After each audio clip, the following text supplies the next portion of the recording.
14, and I think that she knows it. And if you've seen her, I know that you would believe it, 'cause I know that you'd want her to. Yeah, I do. Everyone's taking their shot, but missing out on the cut. I think she knows that. She drives them crazy when she's looking like that. The way she's moving makes them want it so bad. It's the attention that we wish that we had. Yeah, it's almost cruel, 'cause I want her to. Oh yeah, I'm running in circles just to make her react. My heart is racing, yeah, I want her so bad. I wanna kiss her, but I know for a fact that she's way too cool. But I want her to. Oh yeah, ripped skinny jeans and tattoos on both her ankles. 21 Pilot t-shirt, that's the stuff. Goddamn, she's so fly. Knows how to write a good song, at least better than this. 'Cause if you've seen her, I know that you would believe it. 'Cause I know that you'd want her to. Yeah, I do. Come on and give it a shot, but you'll be missing the cut. I think she knows that. She drives them crazy when she's looking like that. The way she's moving makes them want it so bad. Gets the attention that we wish that we had. Yeah, it's almost cruel, 'cause I want her to. Oh yeah, I'm running in circles just to make her react. My heart is racing, yeah, I want her so bad. I wanna kiss her, but I know for a fact that she's way too cool. But I want her to.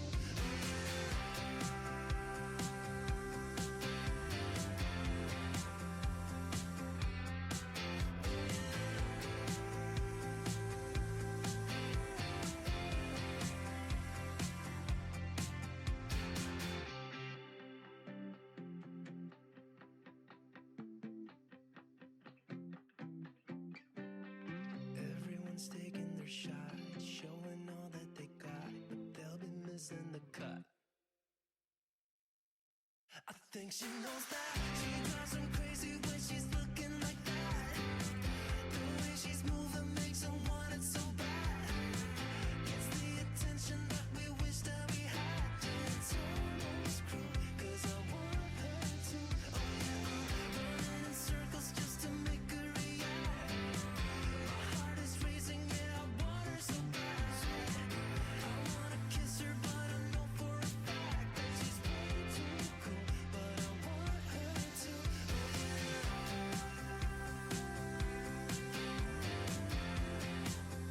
Kiss her, want her to. Oh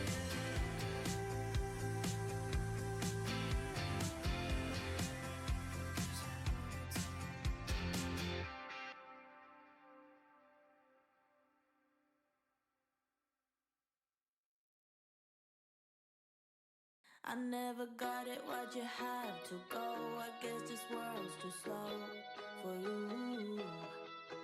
I think there's beauty in the gray, the cold, but you just want the gold. And there's no way I can beat it, 'cause I got no chance, no chance when it comes to her. She got the glitter and the fame, and I just wasn't enough for you. I wish you could be happy, happy, yeah, yeah. But I can't lie. LA made you crazy, crazy, yeah, yeah. You don't care what's real no more, no, you don't want me anymore. You only want what you can't afford.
shush.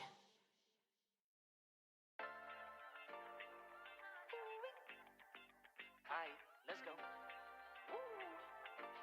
let's take a look at our weather forecast today.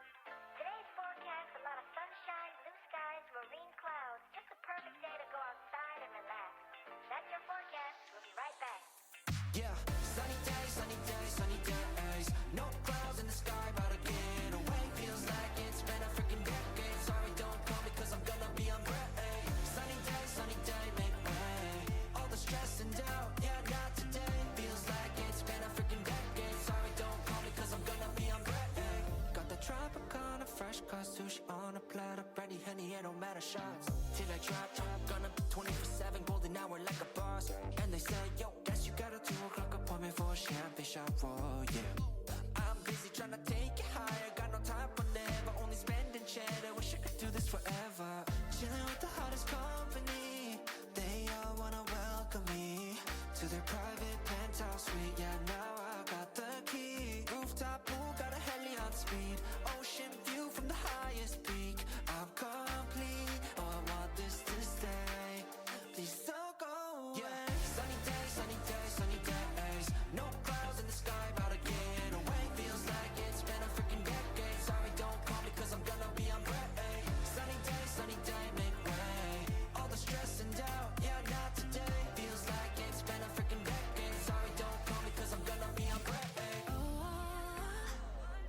반짝이는 waves 향긋한 나의 향의 cocktail feeling love 어제는 아플 때 태양이 너야 이 순간을 느껴 꿈이 아니니까 Dollars on a dolly with my homies, eco-friendly. Here we invite only positivity to this party. Don't want no drama with any bad karma. Got a lot of that in La Vida Loca. Just wanna let it all go. Yeah, I can't say no when I'm this free. Don't wanna go home, oh I can't sleep. Weather's so nice, only got good vibes. Yeah, we here chillin', chillin' in paradise. Sunny days, sunny days. No clouds in the sky, about to get away. Feels like it's been a freaking decade. Sorry, don't call me cause I'm gonna be on break. Sunny day, make way. All the stress and doubt, yeah, not today. Feels like it's been a freaking decade. Sorry, don't call me cause I'm gonna be on break. Sunny days, sunny days, sunny days. No clouds in the sky, about to get away. Feels like it's been a freaking decade. Sorry, don't call me cause I'm gonna be on break. Sunny day, make way. All the stress and doubt, yeah, not today. Feels like it's been a freaking decade. Sorry, don't call me cause I'm gonna be on break.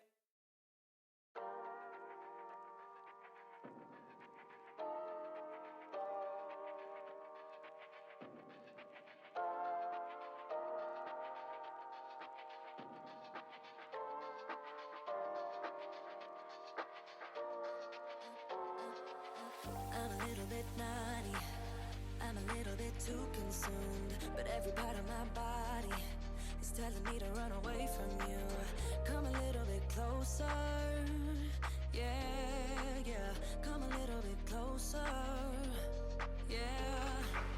You're a little bit crazy, it's been days but you never change. What's love got to do with it? He comes around, better knock that stuff down. Come a little bit closer, yeah, come a little bit closer, yeah.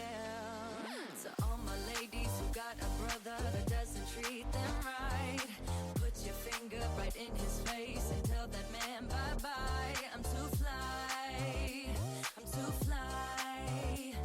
Bye-bye, bye-bye, bye-bye. You're a little bit selfish, you get mad every time you lose. You can't take me with you, I'm scared you're gonna blow your fuse. Come a little bit closer, yeah, I can really start over, yeah.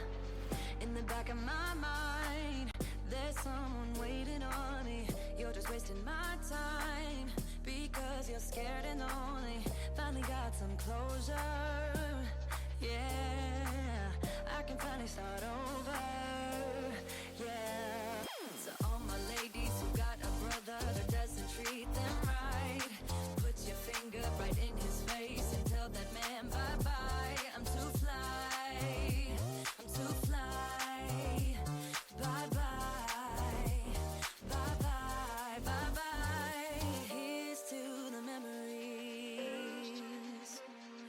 she's too used to be. Your friend said that you left me.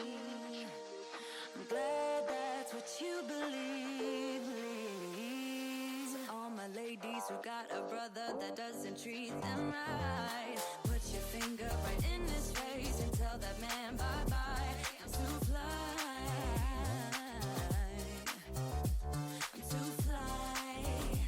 Oh, bye-bye, bye-bye. U-G-L-I, that's how you spell goodbye. U-G-L-I, you'll never see me cry. U-G-L-I, that's how you spell it. Bye-bye, bye-bye, bye-bye.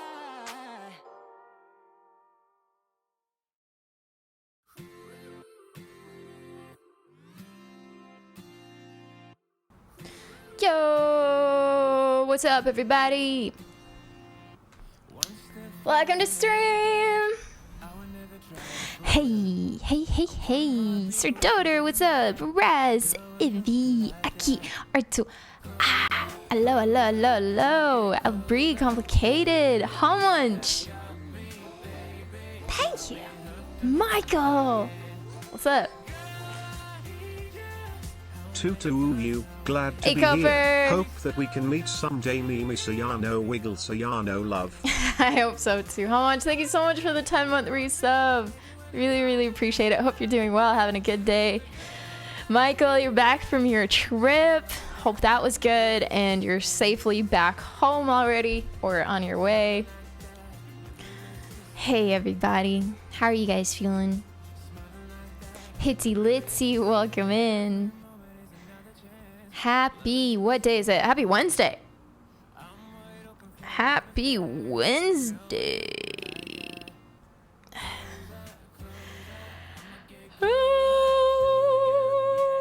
Stream day. I took the best nap before stream, which, as I've mentioned, I don't do very often. And I felt so good. I feel refreshed and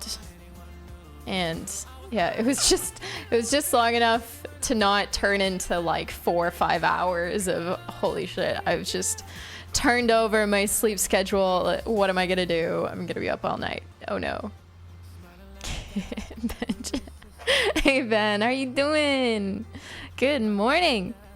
You having your coffee?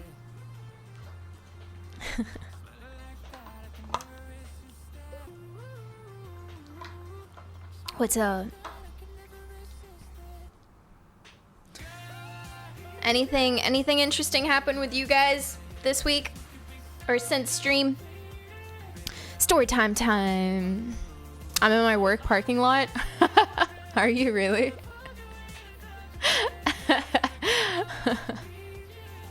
Oh my god, speaking of parking lots, did you guys see that picture I posted in Discord of that butterfly? I wanna show you. Oh my god, I saw the biggest butterfly I've ever seen. What, like, I've been to a butterfly park before where, yeah, there are some pretty big ones, but like in the wild, I have not. Look at that! Look at that! Wow! And he was just chilling there. Totally cool with me intruding his personal space. I've never seen one so big, so crazy. I know. Things borderline of birds. Trying to think, I cleaned our bathroom. It was very overdue. Oh, I need to do that too. Motivate me. I need to do a proper big cleaning soon.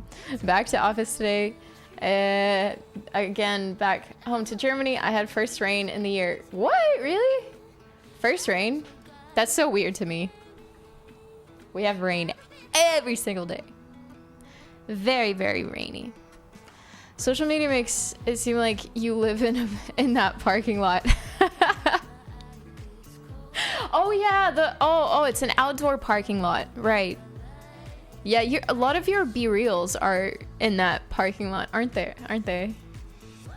That's a dog with wings.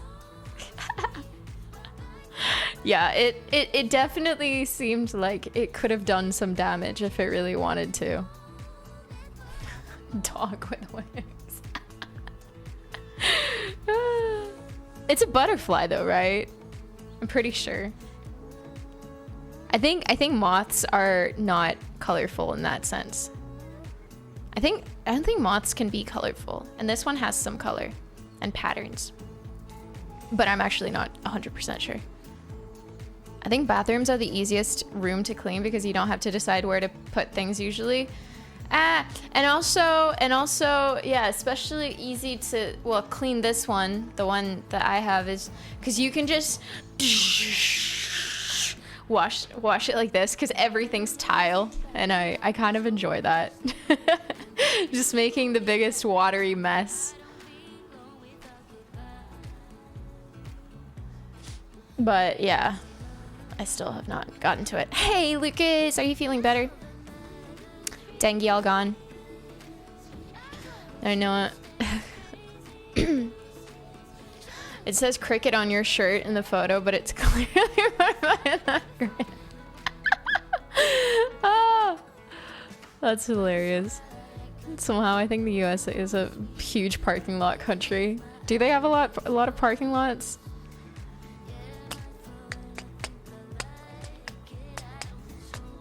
KL is one. It has like one of the most I don't know, frequent like parking lot buildings that I've seen.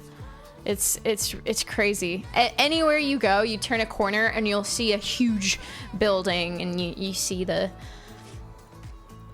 parking lots. And they have those parking lots where you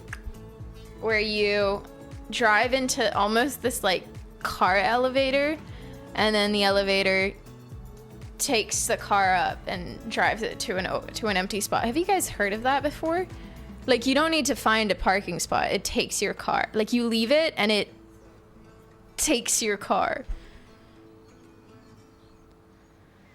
Yeah, because I'm not allowed to really use my phone inside, so I always have to wait. Oh, wait until I'm I'm outside. Oh, damn, strict.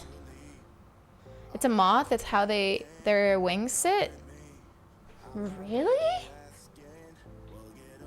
Really? Don't the wings look like eagle heads? It kind of looks like an eagle head going like, doesn't it?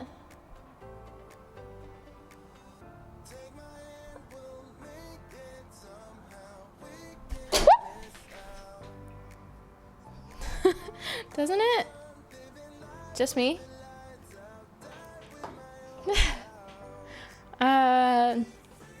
The roads between the US is don't know. There's butterflies and moths, but I lean moth, and I believe OG.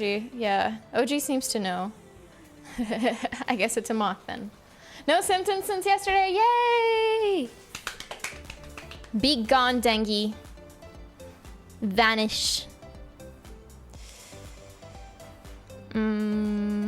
Szia, bocsi, hogy magyarul írok, csak elnézést kérek a mamacitájára, és spanyol kollégáim tanították gyerűnökre, és nem tudtam, hogy van jelentése is.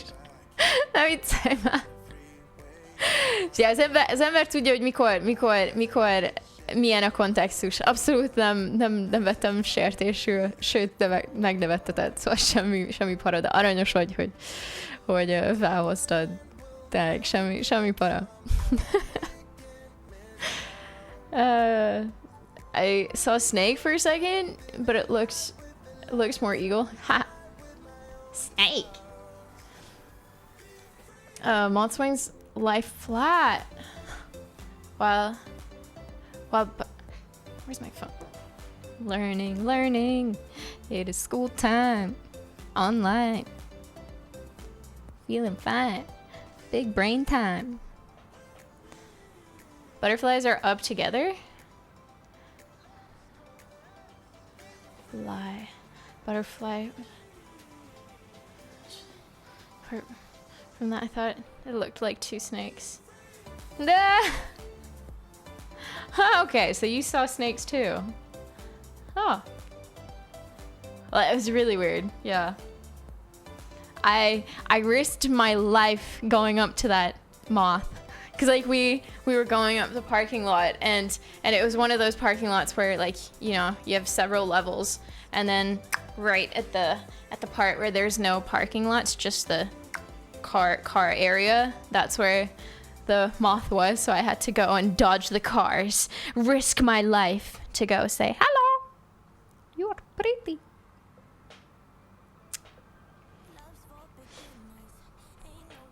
Hello, Seki. How you doing? Wait, butterfly versus moth.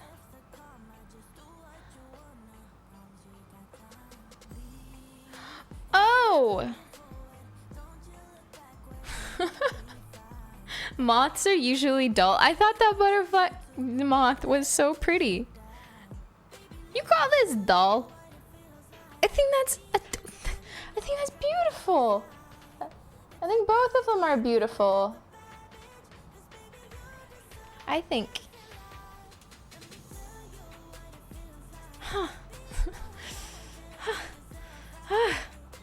It's relative. I prefer the moth. So butterflies are usually colorful, hard chrysalis. Is that their body? Thin, oh no, thin body. So hard chrysalis, is that their butt? Or their eyes? Or their, what's a chrysalis? I feel like I learned this in school, but totally forgot. Happy Wednesday to you too, by the way. Seki. Did I say something back? Huh? Oh, did it say something back? Oh.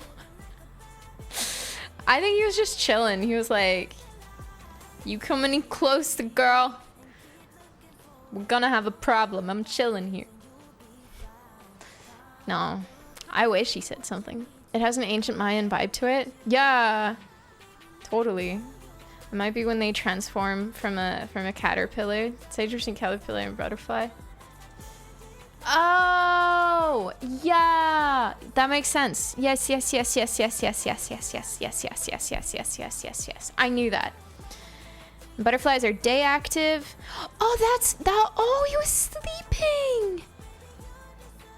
See, because butterflies are day active, and moths are moths are night active. So that moth was sleeping. That's why he didn't know. He didn't know that I was doing a photo shoot with him. Poor guy. I totally took advantage of his nap. I'm sorry. Long, straight, or clubbed antenna is what a butterfly has. And short, feathery antenna is what a moth has. Wings rest upright, and moths rest along the body. Wings along the body. No wing hinges. Wing hinges. Upper and lower wings attached. Oh, okay, that makes sense. Usually colorful versus usually dull, yeah. Wings rest open. Wings rest closed for a butterfly. That's also true. Ah, fun fact, they turn into ooze form into a butterfly and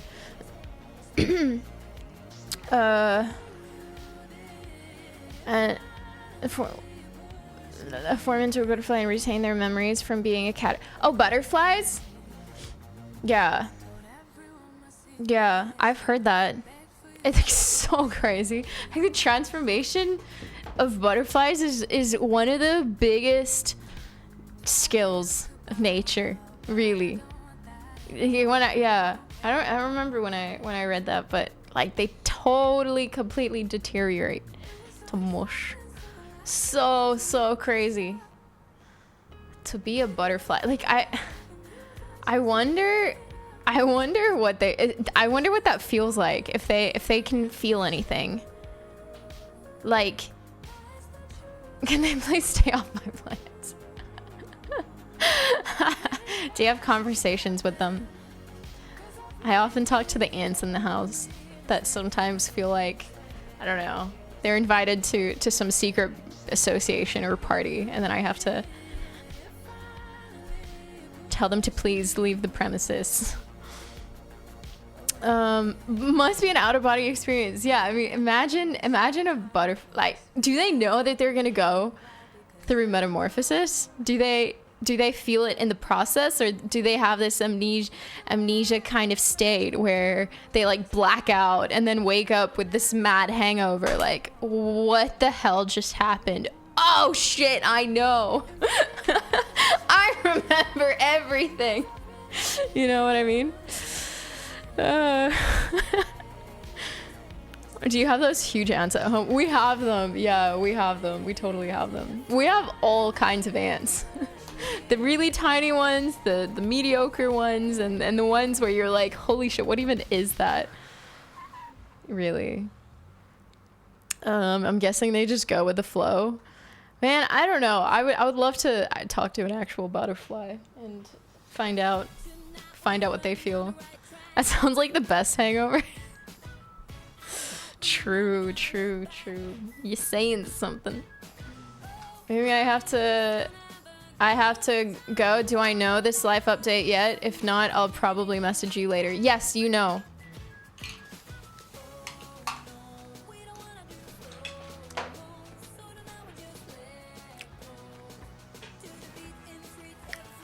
They look like they can pick me up. Yeah. Anyway, have a great day, Ben. Take care. Take great care, and yeah, have a good day. Speaking of which, my spider buddy has not showed up in a while. Dude, we have the coolest. We have the coolest looking spiders. Very, very diverse. So many jumping spiders. A lot. Like the mini ones. I don't know if I've shared any of those pictures on Discord, but they're super cute. This is a lot more interesting than what I was doing. Somehow I got dragged into looking up how many parking lots there actually are in the US. Spoiler, a lot. Shit. But that's so interesting because I would think the States is just such a big place that like cars and people kind of spread out and maybe not need as many car. You know, I guess no, because in my head I'm thinking, I'm thinking parking lots like here in KL where the space isn't big enough, and so they're building these huge buildings. Parking lot buildings plus highways upon highways upon highways. But I guess in the States it just is is more flat, like not parking lot buildings, but like actual just flat out parking lots. So I guess in that sense you can have just as many. There's so many cars though. Yeah, here as well. I remember a couple years ago I found out like, yeah, Malay families are getting a lot more cars. I don't know, they're accessible, not too expensive, and families like it's common to have quite big families with a lot of children, so it's necessary. Plus public transportation is just not good enough. Like it's getting better, but since you cannot get to all the places you would want to solely by, I don't know, using the LRT or the bus connections. Yeah, I guess several cars, like an average of 2 cars per family here as well. Llama, what's up? We have both. What you are talking about, we call parking garages. We tend to gather in one place. That's why we need all the garages. Yeah. The States are flat, more silicon implants needed. Which was definitely unexpected as well. I was looking up if it was more than my country, but only 25%.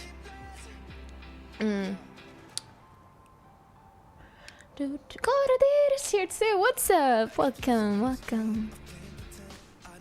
How you doing?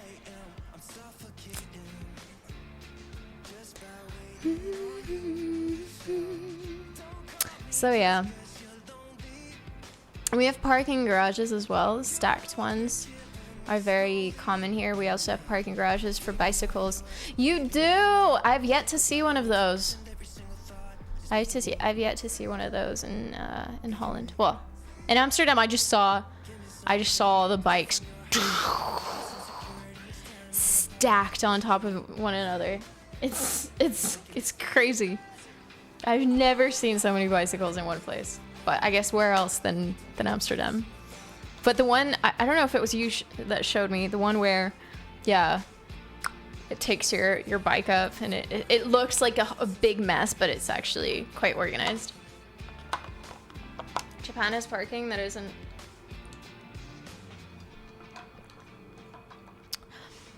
elevator type configuration.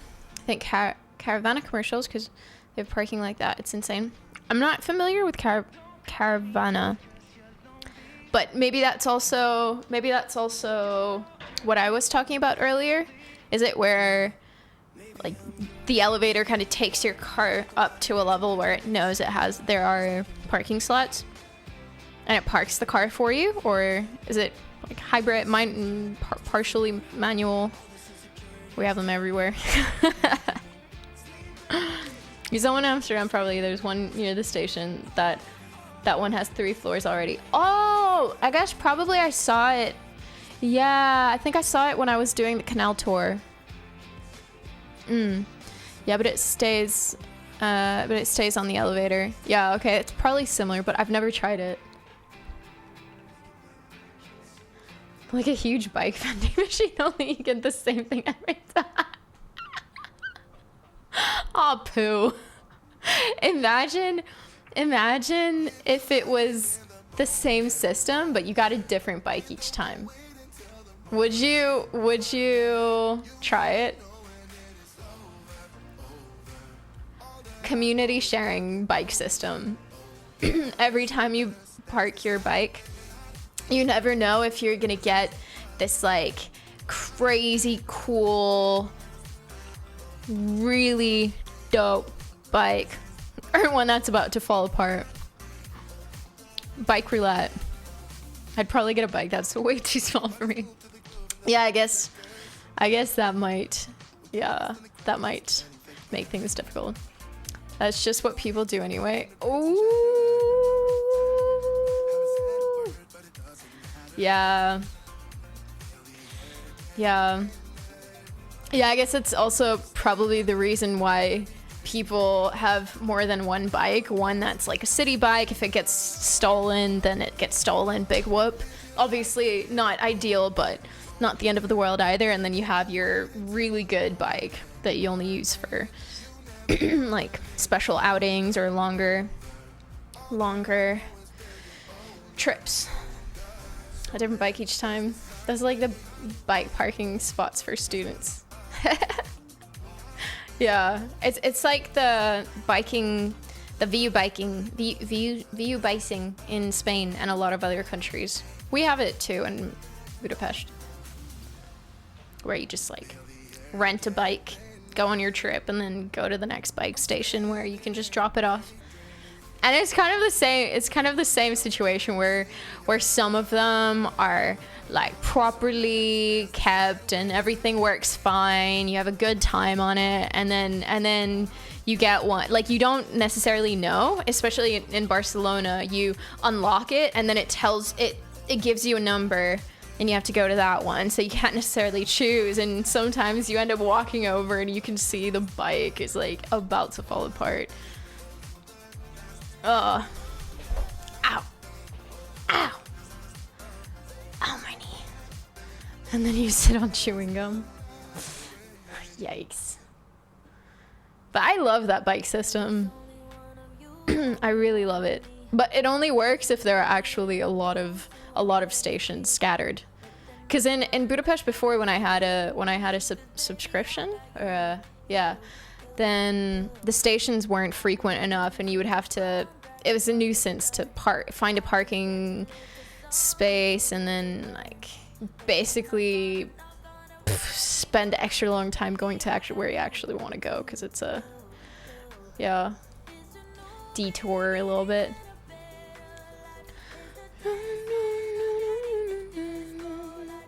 I know you can always get a replacement bike from a beggar for like €5. So I mean, it kind of sus. I guess you guys have so many different bike experiences that we would never even understand. How do you feel about those fancy electric scooters? Man, I have heard too many stories from friends who have broken body parts and fallen over drunk out of their mind. You know, like, it's just not safe. Like, that time I was in the States, DC, going around the city with Jay Streezy, and we almost hit a kid because we were just not focused. Like, totally our fault. But there's so many situations where you're just not in control enough. Because with a bike, you feel your speed because you're manually doing it with your legs. Like, you are accelerating, and by accelerating the bicycle, you're going faster, and you're like, ah. And there's a speed limit, which is based on your own capacity. But with scooters, like, you can go so much faster than what you're able to handle. If anything goes wrong. So I think they're really, really fun, but really, really dangerous. So I've stopped using them because I don't trust myself. Like, every so often, I get a craving to scoot, but nah, not very often for that reason. Especially if you've drunk. Never get on a scooter if you are even a tiny bit tipsy. Drunk people on scooters just seem like a bad idea. And also, if it doesn't it takes time for people to understand how they're used, because the first couple years that it was a thing in Hungary, people would just trash them in random places. You know what I mean? Like, it was just up until recently this year that they had come up with designated areas where you can drop off your scooter. Before that, you could literally drop it off anywhere on the side of the road, and they were ending up in the river, they were ending up in people's gardens, like, trashed and not respected. So it's kind of like a bad aesthetic for the city as well, I think. So if it's done right and people respect and understand their boundaries and everything, then it's a cool thing, like another fun way of getting around. But people just can never do things properly, can they?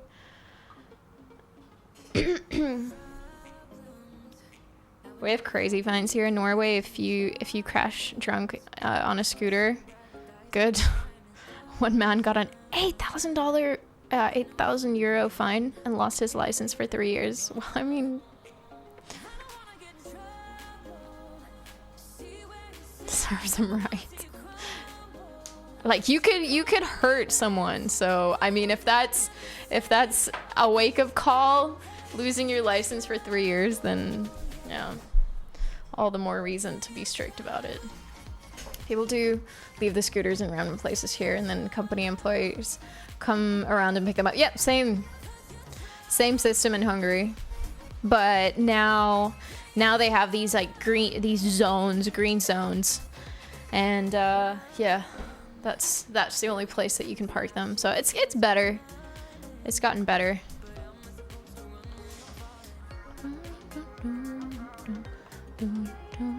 Ja, itt még jogsikál hozzá. Kokolat, szia!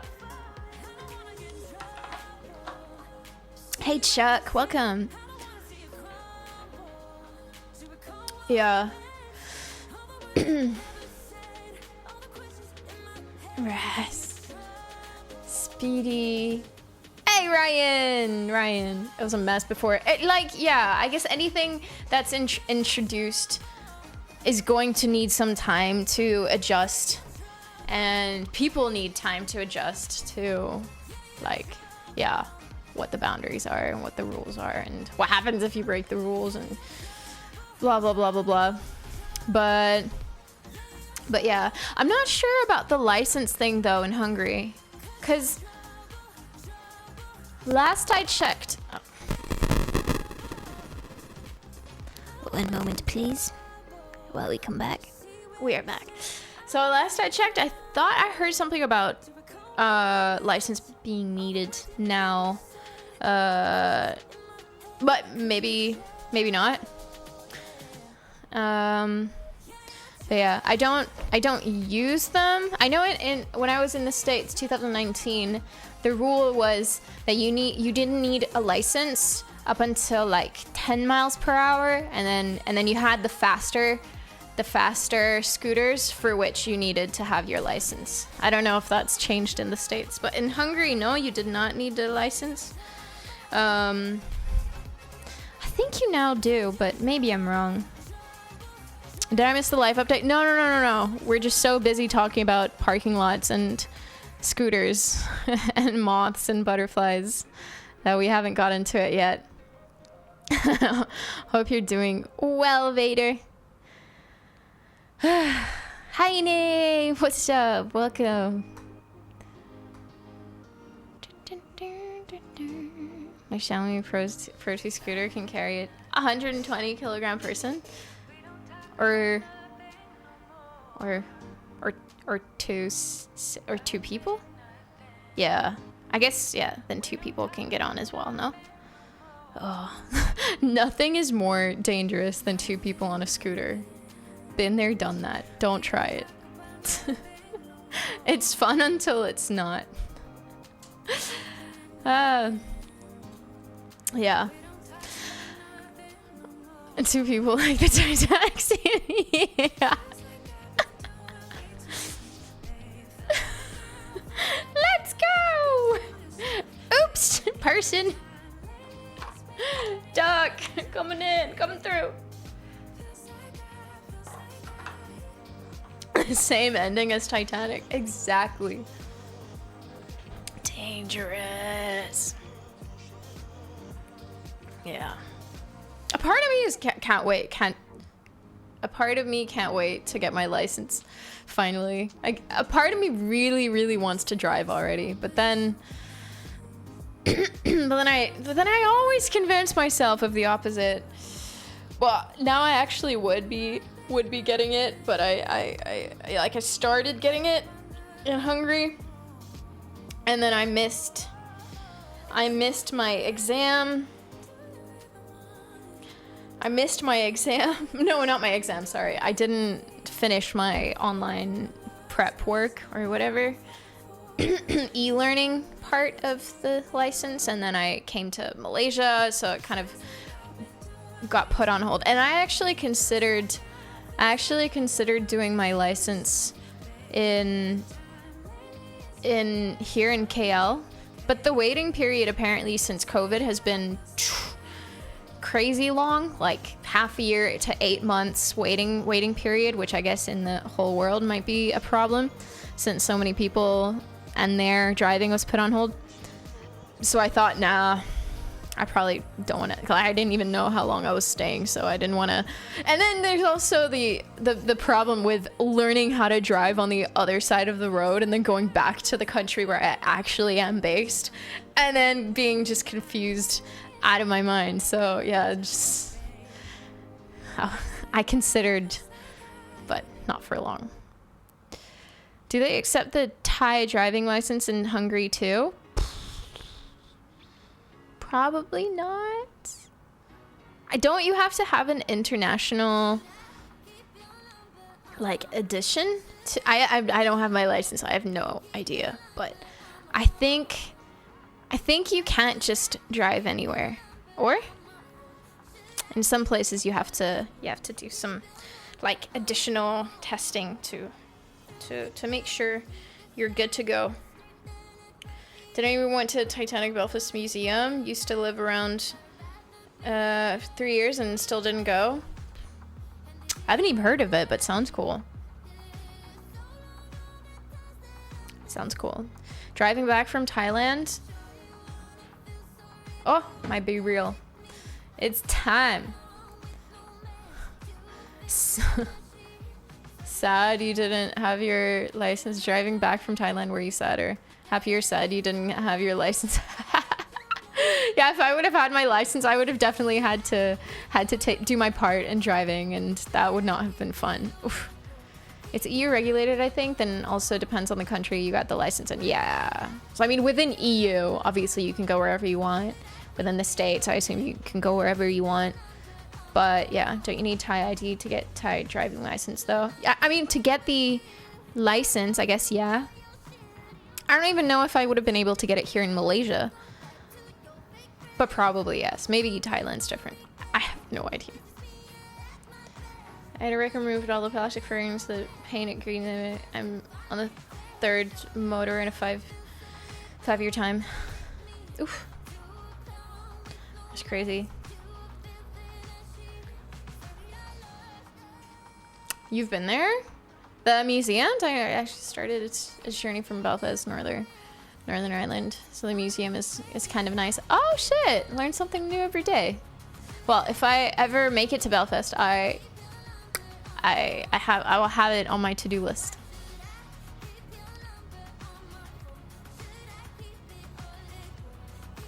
The only international restriction I have, intentional restriction I have, is due to the language. Can drive most places, but for example, Italy and Austria need an international translator license. Oh, yeah, that makes sense. So I guess it depends country from country.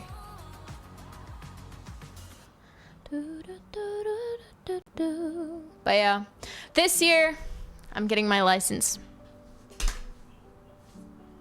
This is the year, and then I'm going on a road trip.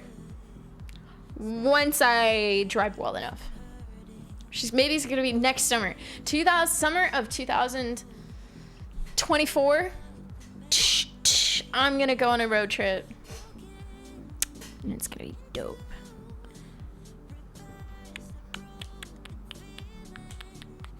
I kinda wanna do this. I kind of want to do this this road trip one time where I just like start the car in Budapest and do the coin thing, which I sometimes do in new countries as a tourist, where I'll like flip a coin. Me and flipping coins, right? I'll flip a coin and then it's like left or right. Or maybe sometimes it's if there's no left and right, then like straight or right or whatever, you know? Have two options and then have the coin kind of decide where I'm going. And that would be so cool to do on the road. Obviously not if I'm in like a situation where I have to decide real quick and I'm like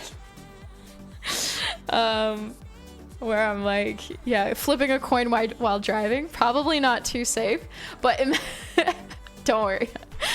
But for example, going for a while and then stopping for a bit and then looking at the map and being like, okay, plan the trip, you know, like draw it on the map, do a few coin flips and then be like, okay, I guess that's where I'm going.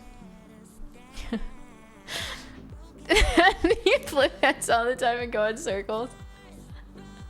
Adventure time! Yeah, but that would be so fun. That'd be so fun. Or going to a city and like getting on the bus, going a couple stops, getting off the bus, and then finding the next bus stop, getting on there, going wherever without even without even looking at where it's going. You discover the coolest places that you would normally not go to, but yeah. Hopefully it doesn't take me to like all the no-go zones in a city or a country. For me, it was really a couple of years after getting my license before I really felt comfortable. Always feels like I'm learning still 25 years later, even though you must have a crazy experience. But yeah, that makes sense. Been looking into renting camper vans. Oh, don't even get me started on camper vans. That's what we wanted to do with my friend last summer. We wanted to like get a proper RV or like some kind of a van. We were looking into it, and the prices were so crazy. Not to mention gas prices, that we were just like, no fucking way. This is gonna be like 3 times or 4 times more expensive than just taking my friend's car, which is very, very eco-friendly compared to what it can be compared to an RV, for example. And it doesn't eat a lot, so yeah. Have to really think about it when gas prices are out of the roof. It's like 10K an hour to learn how to drive in Budapest right now. I've heard. Yup.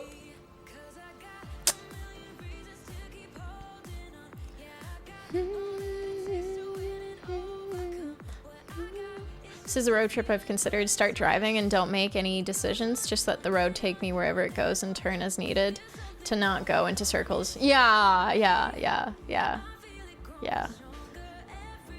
But I would start with the coin flip, and then if it backfires, just be like, all right, I have vetoed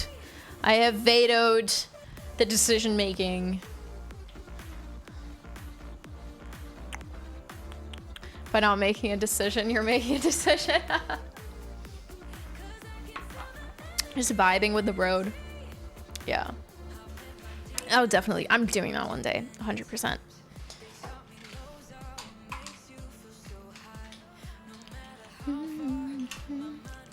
Where it used to be, because when I'm used to here, that's still cheap. So hard to understand how bad it is. Well, come on. You live in one of the most expensive countries in the world. Well, Amsterdam. No, maybe not the whole country, but Amsterdam is the one. Okay, Singapore is more expensive. Maybe Japan, Tokyo might be more expensive. I don't know. I don't know the statistics, but like, oh no, I'm not surprised that our prices are cheap for you, but you know, compared to our local kind of pricing stuff that were going on for a long time, it has skyrocketed. So yeah.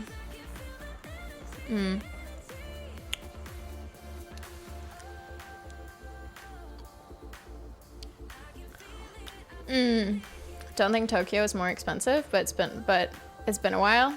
I heard it is, but maybe not. So we're almost an hour in, probably long enough. Yeah. I'm gonna take a small toilet break, and then I'll get to the life update. I totally understand that. Just tried to understand where it came from. Bread and a glass of milk for my license. Oh. All right. BRB.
I'm back.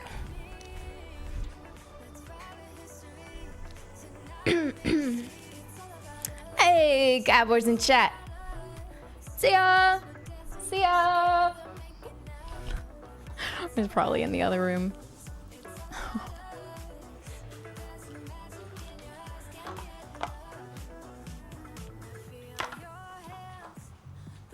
All right. Let's get to the life update. All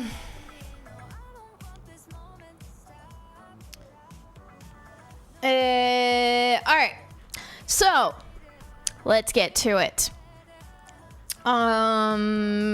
For those of you who have been around the past year, are very much updated and informed about my life situation right now and why I am in Kuala Lumpur, Malaysia, as opposed to my country, Budapest, Hungary. But I haven't really talked about it, like the reason in detail, and I've now been given the permission by my dad to talk a little bit about it. Well, actually, no, by his words, I can talk about anything. And yeah, so we had a chat with my dad and kind of came to the agreement that it's beneficial for people to know, what's going on with him health-wise. And so yeah, he was very comfortable about it and said that he's fine with it. And I think now, especially that he sees what I do on Twitch and understands that it's so much to do with community and people who are kind of just around sharing their experiences in life, and by doing so, helping one another grow and understand themselves better, blah, blah, blah. And, so I kind of wanted to to take a little time off stream to talk about what's been going on, and if you guys have any questions, things like that. So yeah, it's time to give you guys a little bit of a story time.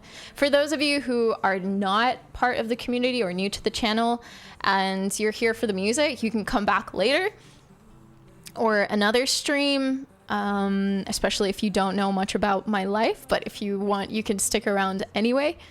I think the most important thing is that it probably helps you to talk. Yeah. And I knew that the day would come, and that's why I kept saying, like, thank you guys so much for being so patient. And literally no one, or maybe I've missed some messages, but like no one has been butting their heads into my business. No one has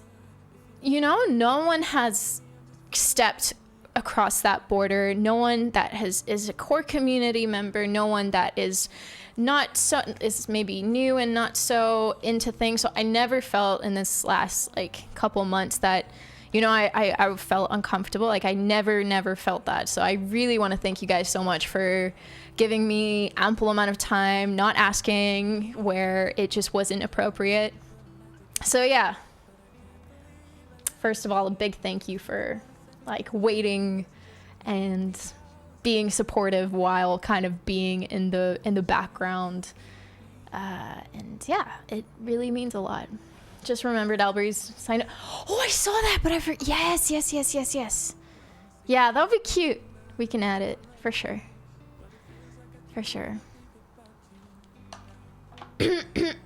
So,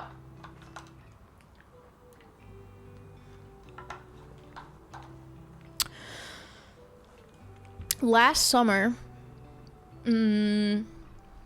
roughly June. Yeah. No. Let's go back a little bit. June. June is when my dad came to visit Hungary. I didn't know. It was a surprise visit, and I hadn't seen him for about 3 years. Yeah, I hadn't seen him in 3 years, and then basically he just showed up at a shopping mall. My brother asked me to go shopping with him to ask for my sisterly fashion advice, which was the alibi. I don't know. I totally took it, But yeah, so that was the alibi to get me to go to the mall with him to the venue where you know, they had organized that my dad would come and surprise me. Yeah, it worked, and it was super funny and super cute because like we were in a clothing store, and all of a sudden, I kind of noticed that he was kind of not so present, kind of on his phone, but I thought, maybe he's talking to his girlfriend or whatever. Why do I keep hitting things with my knee? And then I turn around and I see my dad like not seeing me, just like walking from like one end to another, outside of the store, and my brain instantly was just like, oh, that looks like my dad. I want to go see who that is, because it was just like complete shock. And so I run outside, and I guess my brother was like, oh shit, this backfired, because like they wanted him to be the one that surprised me, but he was trying to find us in the mall, I guess, but I found him first. And so I'm like running outside like, Dad! And he like screams, gets shocked. So I was kind of with the one who surprised him while he was trying to surprise me, and it was just like a really funny situation. So yeah, that's how I found out he was home. And yeah, he was home for a good 3 weeks, where we spent quite a lot of time together, I think, considering like he had so much to do and so many people to go visit. So we spent a bunch of time together, and early on there was another surprise. There's this thing about surprises in our family where like my brothers and I and my dad, we live in completely different countries, continents even, and so anytime that one of us visits the other one, it's always got to be a surprise. And we make this whole big thing about we blow it up and like organize this whole big thing. And so we organized another surprise for when my brother came home to visit from the States. And next to where I live, there's a cafe. That's where we organized it. My dad was like facing backwards, and my brother would come in from the like terrace gate. And long story short, we're at the table. My brother sits down next to his dad, waiting for my dad to be surprised. And all of us are recording. We have like my phone hidden camera mode, whatever. And but my other brother and I were looking at my dad and thinking like, why doesn't he see my brother who just come? And we were kind of laughing like, what's going on? And then my dad notices that we're kind of acting weird, and he's like, what, why are you looking at me? And he looks to the side and then notices my brother, but basically only when my brother like leaned in to look directly in front of him, that's when he kind of like noticed what was going on. Obviously super happy, everyone's celebrating, we have a great time. But it kind of stuck with me at that point, like, how is my dad not seeing my brother when he was like right there? I don't know, maybe in some situations that can be just something your brain blocks out. But yeah, so that was kind of the first weird like thing that we noticed. And maybe a few days later, my dad told us that he had been in a tiny accident the first day that he arrived to Budapest, but at first he didn't want to tell us straight away. So it was like a few days later that we found out that his first trip after he rented the car, he was in a small accident, which was also kind of due to him not seeing a car trying to come in. So I was like, okay, I think you need to get your eye checked. And he was like, no, like maybe when I go back to KL. So yeah, he kind of shrugged it off, and we were all so busy going from family gathering, so it was put to the side temporarily. And over the 3 weeks, I would say he noticeably got slower, and I could tell that his coordination was a little bit more off than it normally would have been. So, you know, we were going to family, and even family was saying, you know, he seems very slow and, you know, kind of wary of, like, you know, when someone is just not comfortable in their body and just very careful, like you've aged 10, 20 years of your life. Like, it's that noticeable. He's 68. And when that happens, you know, you think, all right, something has to be going on, because you just don't go through that big of a change in such a short time, like within 3 weeks, you know what I mean? And so some family members were, you know, calling me aside saying, like, you need to go talk to him. You need to talk to him about this because something is definitely wrong. And, you know, I was also telling him, like, I don't think you should just go to an optic. Like, you need to go get yourself checked, like do a CT, do an MRI, do something, because, like, it's better to be safe than sorry. And yeah, he was like, nothing is wrong. Which we were hoping would be the case. But yeah, so he ended up going back to KL, which was also so stressful because I was like, oh my God, he's going to be going from airport to airport, two transfers to get back to KL. And, you know, that's stressful for anyone, let alone your dad, who's 68. But yeah, I was hoping, all right, nothing's going to be wrong. The time comes that he's supposed to arrive, nothing happens. No text. He usually is, like, always very responsive. No text. And, you know, we're getting scared. His sister is, like, calling up the airports, like, very, very, very, you know, calling everyone. And yeah, he was basically missing for 4 or 5 hours. Turns out his SIM card, like, there was something wrong with his, turns out something wrong was wrong with his SIM card, but yeah, he went home safely. And how long was that? How long was that before you came here that he returned first? This was in June, if that's what you mean, or I'm not sure what you mean. But yeah, so this is in June. So we had some few weird signs, you know, his mobility was off, his coordination was off. Yeah, just communication wise also, you know, not being very as responsive as he normally would. So he goes back home, and then a short time later, few weeks later, I'm in my road trip. I was on a road trip with my friend, and we were going through Serbia. We were going to, like, I think we went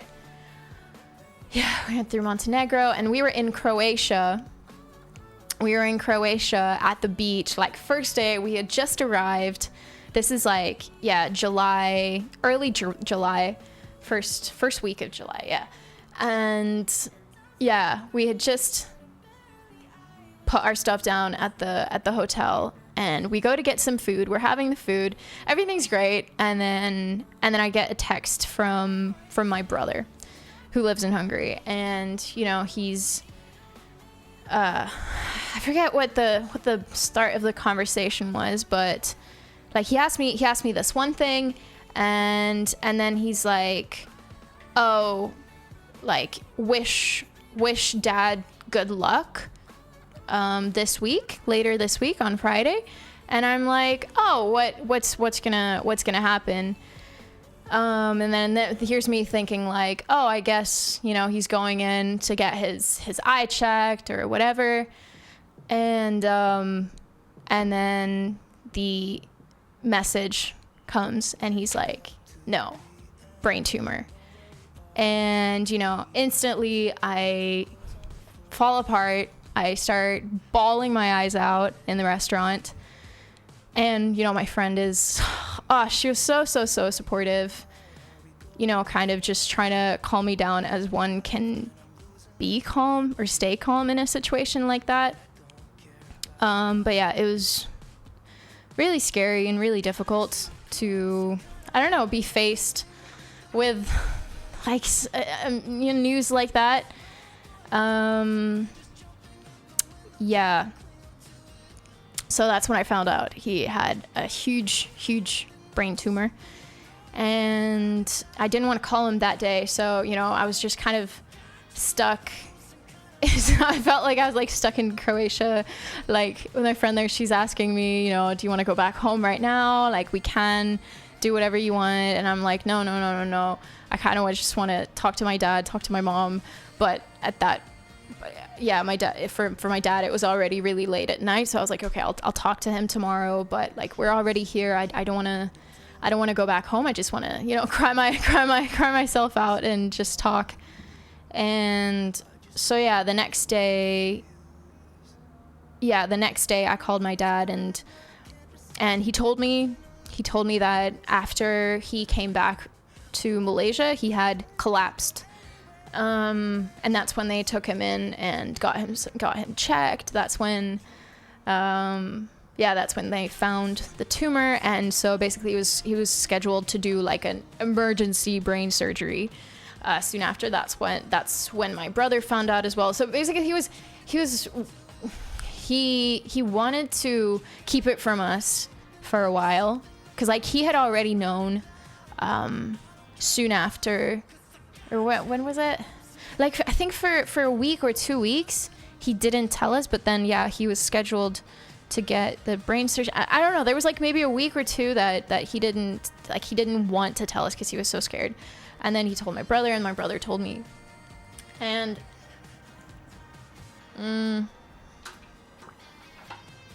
yeah, it sucked. And yeah, so he was scheduled to get his brain surgery that Friday, and then because he was taking some medication, it was postponed to the week after. So we were there kind of waiting, you know, kind of like not even knowing what to do. By the way, Jabroni Mike, I read that your mom is going through the same thing. She's 80, so I feel you right now. I really hope she'll be okay, and if you want to talk, you can always reach out. Hope it's a false alarm and she'll be fine. But yeah, it's definitely very important to read the signs. So if you do feel like she's going through, Nacho, what's up? If she's going through similar symptoms, then it's definitely very, very important to get yourself checked as soon as possible. See, with my dad, it was different. It was different because he had no symptoms whatsoever. No symptoms. We don't know when, you know, things were starting out, but yeah, they obviously realized very early on when they were doing the CT and the MRI that like the brain tumor was just one part of the situation, but that was metastatic, I think that's the word, which means that the source is somewhere else in your body, and by the time that they find out, it has spread somewhere else. And so yeah, in his case, it was his lungs. And yeah, so that was the main problem. So yeah, by the time they found out about the tumor, it was, yeah, quite bad. So he has stage 4 metastatic lung cancer, and it had spread to his brain, and by the time they found it, it was like a walnut-sized tumor in his brain, which they were like, okay, we have to instantly do surgery, which they did. Yeah, I went back to Budapest after the road trip, and, you know, kind of was like in contact the whole time. I talked to him every day from then onwards, kind of seeing what was up. And yeah, I think the week after they did the surgery. Everything went fine. So they successfully removed the tumor, and then we were like, okay, this is all right. It's gonna be fine. I was in contact with him every day, up until kind of like August. I would say mid-August. I was preparing to go for my Vipassana meditation camp, and yeah, he was doing fairly well, like in recovery. So I was kind of starting to feel like everything was gonna be fine. And he said he would go on this really long fast, because a lot of times before in his life he has done these long, like 2-3 week fasting periods, or like liquid fasts, and like rejuvenated his body out of different sicknesses. So like it's something that has always worked for him. And so he was telling me about how he's planning to go on this fast and changing his lifestyle. He had been a very, very heavy drinker for a long time, and so because of this whole situation, instantly he had to stop everything. So that was kind of a very big lifestyle change and switch that he committed to instantly, which sorry, my knee keeps doing things. Which he committed to instantly, and I was very proud of him for that. My mama actually already has had a brain tumor diagnosis. Meningioma. It's caused her to lose vision in her left eye. Oh shit. But don't mind me, I'm not trying to take away from your story. No, jabroni.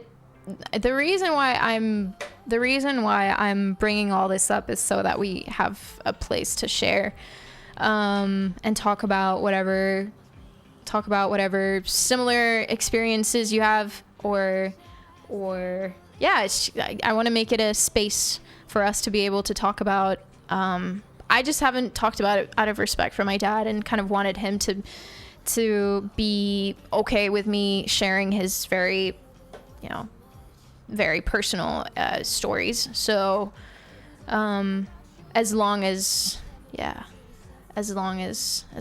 there's consent, I think it's really healthy and important to be able to talk about this kind of stuff. Papa Mimi is a tougher gentleman than I'll ever be, makes reasonably okay kids too. Nacho has reached out a ton of times as well. Big thank you. Seriously, it's been very helpful, and basically that big donation from Nacho that would have funded my entire big everything musically, and my America endeavors and whatnot. So much has basically all been put towards funding my trip here to KL, and providing for my dad ever since I've been here, for every medical thing. So yeah, just as a side note, Nacho has basically been funding every single medical procedure, and it's a really huge thing that he didn't even know that he was doing, and I think that's really, really, really sweet, and very grateful. So where was I? August, we were talking a lot about where he's at, what his plans are, and he was at that point very, very hopeful, and I was kind of saying, if you need me, let me know. If you need me, let me know. And he was like, no, like everything's gonna be fine. The surgery was successful. He's gonna go on a fast and blah blah blah. So I was kind of also calm about that, knowing that everything was going so well. So I went to my Vipassana camp. 11 days, no internet, no nothing, no social media, no communication with family or friends. And by the time that I came back, and I called him, he said that because like he was starting to feel weird again, the coordination and just being off balance and all of that. So he went back to the hospital, and they found out that there were like 4 or 5 new tumors in the brain after he had his surgery. So within a month, like 4 or 5 small new tumors in it, and you know, the doctors were very shocked, and they said immediately you have to either start chemo or start radiotherapy. His doctor told him to start with radiotherapy. So early September is when he had 5 radiotherapy sessions, like one after the other, very, very intense, because they said that if they don't do something about this, like within 3 weeks, he's gone. And yeah, so it was a very, very, very intense time for all of us. But yeah, he was very strong about it and optimistic, and you know, he didn't really let himself go the way that I saw things. But I also kind of noticed that or had a feeling that he wasn't sharing everything that he could have, because I guess I thought, you know, maybe he doesn't want to bombard us with bad news, or he just like he wants to have good news, and so fast forward, now he has told me that was indeed the case. And so I just felt like I'm talking to him every day. I am asking, I'm trying to be there, be supportive, but it just doesn't seem to be enough. And so at that time I was saying, like, Dad, do you need me to come and be there with you? Just say the word. And he was like, okay, yeah. But any time I brought it up, he would like start crying like crazy. And he was like, no, that's too much to ask. And then, yeah, after the radiotherapy was over, no, this was before the radiotherapy. I think that's when I had the conversation with him. Like when he started to cry, I kind of noticed that it would mean a lot for him to that if I came there. So yeah, I told him I would be there on the next flight. And yeah, when we had that conversation, he had a few moments where he was like, no, and then I was like, no, Dad, like I think I need to be there, because I have so much that I can do to help, because he was saying he doesn't understand what the doctors are saying. It's too medical, like his English is not very good anyway, and you know, he's trying to sell the house and it's really difficult. And I was like, Dad, I can literally help with all of that, so I'm on my way. I want to come. And yeah, he finally said okay, and so I bought the ticket, and within a week I was here. So that basically brings us to September, like mid-September. I arrived the day after his last radiotherapy session. That was like, yeah, September 15th.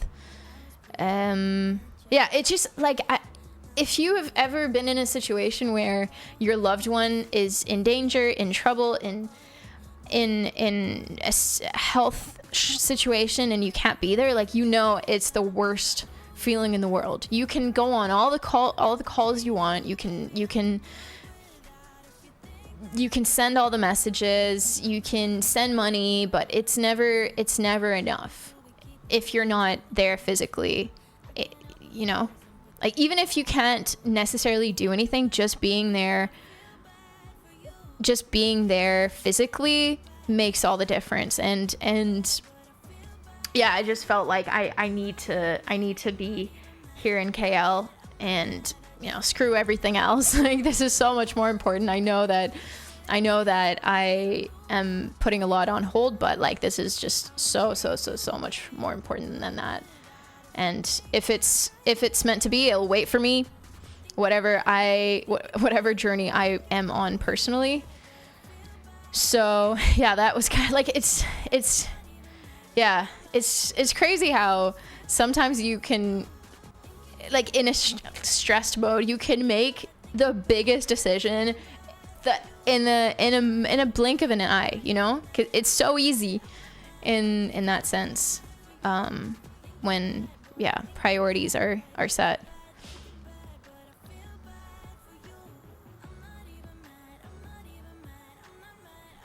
So sorry to hear this. My dad got diagnosed with lung cancer, which spread to his head. Oh no, it's February 2021. He passed away a month ago. Oh my God, Beachy. I kind of know what you were going through, and I hope you take care of yourself and the family. Big hugs. I'm so sorry. I'm so sorry for your loss.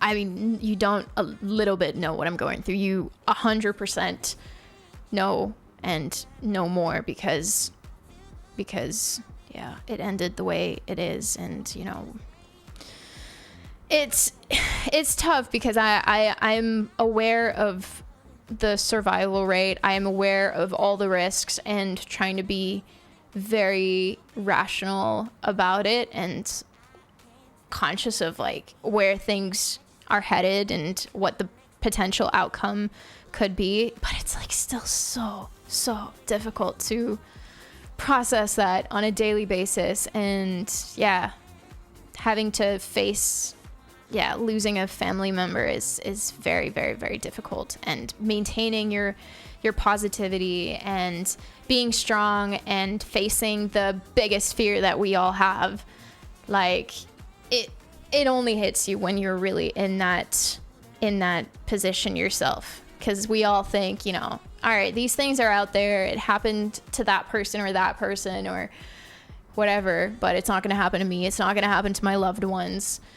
We're all gonna, you know, pass away in a very peaceful way, no pain, like we're all just gonna fall asleep in our, pass away in our sleep, you know, when we're 120 years old, and it's gonna be beautiful. But like, that's just not how it is.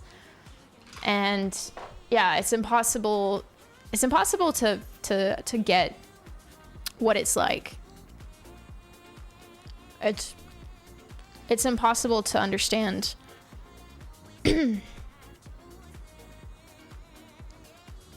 But we've been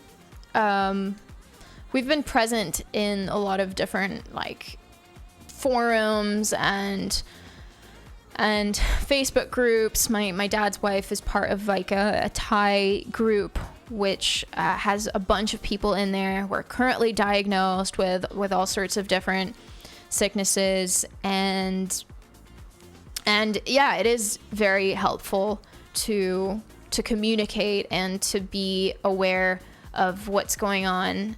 Matt Laurel, thank you so much for the 10 gifted subs. That's very sweet. Thank you. I really appreciate it.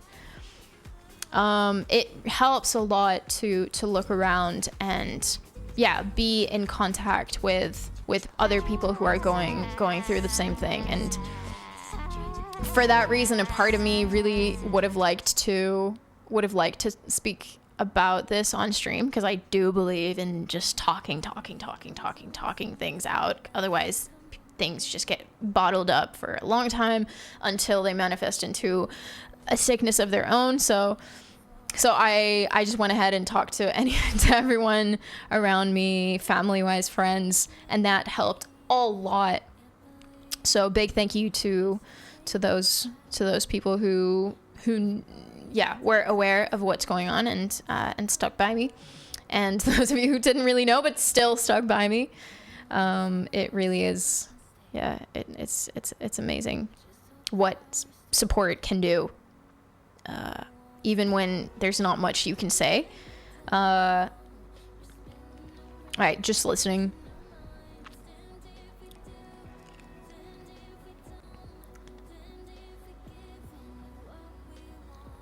Yeah, Mike, I agree. The diagnosis certainly doesn't look good, but the fact that he can still be present enough, even enough to come on stream and play, that means so much. Yeah. My son had a brain tumor a year ago. He had surgery and has fully recovered. Oh my god, that's beautiful. Swifttime, I am so happy for you. Thank you for sharing that. And I hope I hope nothing but health for you both. Darth makes you all such beautiful souls. Love you, big hearts. Huge hugs to everybody. Thank you, Meme, for being so brave to talk about this topic. I mean, look at all the stories shared already. Like, we all have our own stories, you know, that we don't necessarily bring up in chats because it's not fun, and you don't want to be the one that makes for an uncomfortable situation, putting people in situations where, you know, like, oh, what are people going to say now? You know, you can't really say anything. But you know, when the conversation is here, I think it's definitely healthy to share and know that people are probably more aware and understanding than you think. And if they're not going through something, then they know someone who is going through something, or someone that has gone through something, or they have lost somebody that they love. And, you know, like, we all die. Yeah.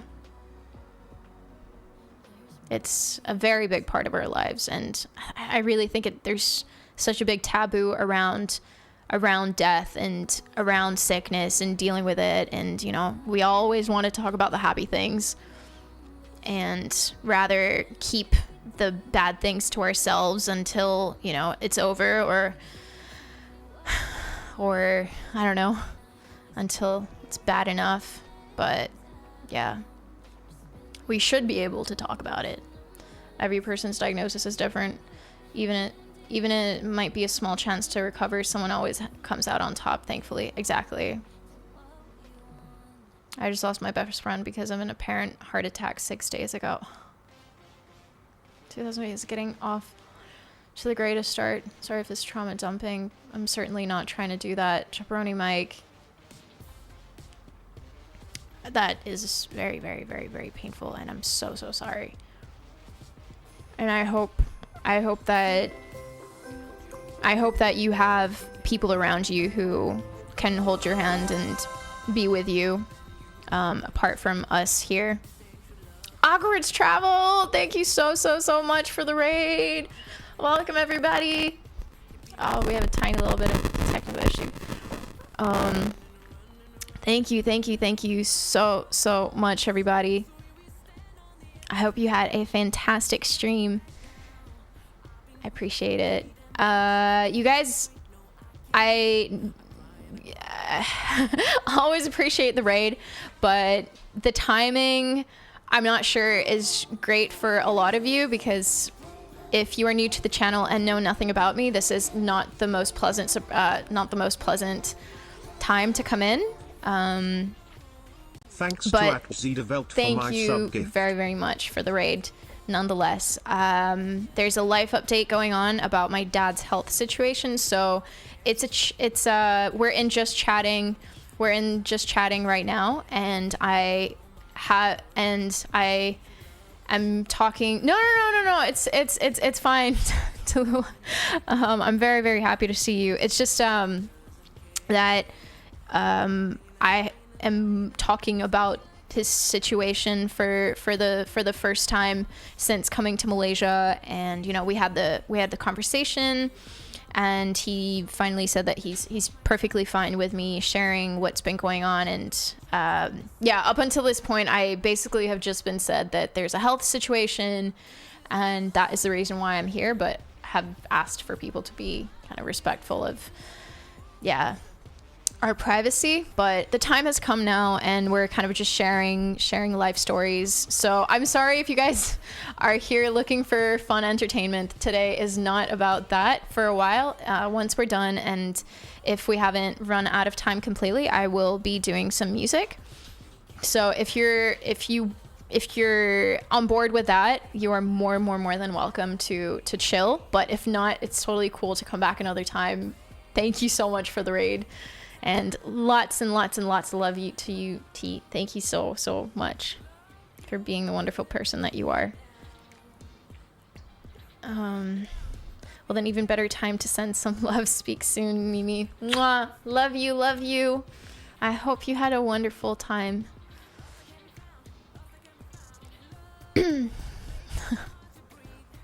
Hold on, I'm gonna scroll back up.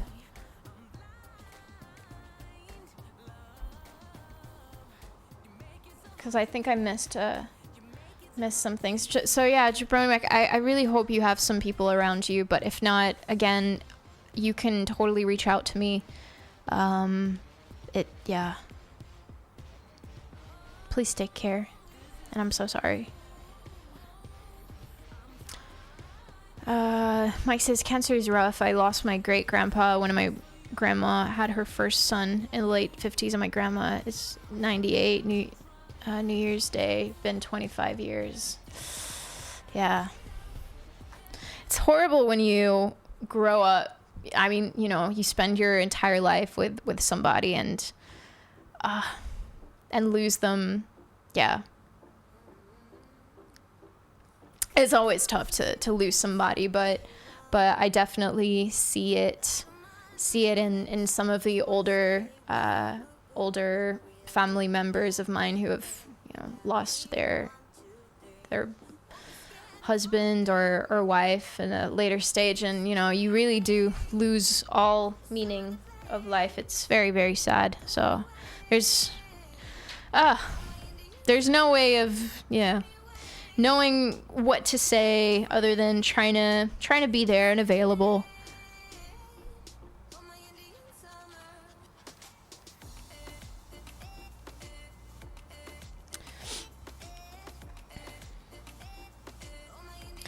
So, in my story, I was up till September. I arrived to KL, and basically one of the first challenges that arose after I had arrived was what kind of treatment to choose for my dad. Because basically when you're diagnosed with cancer, you have a couple options currently. Up until a while ago, it was just chemo.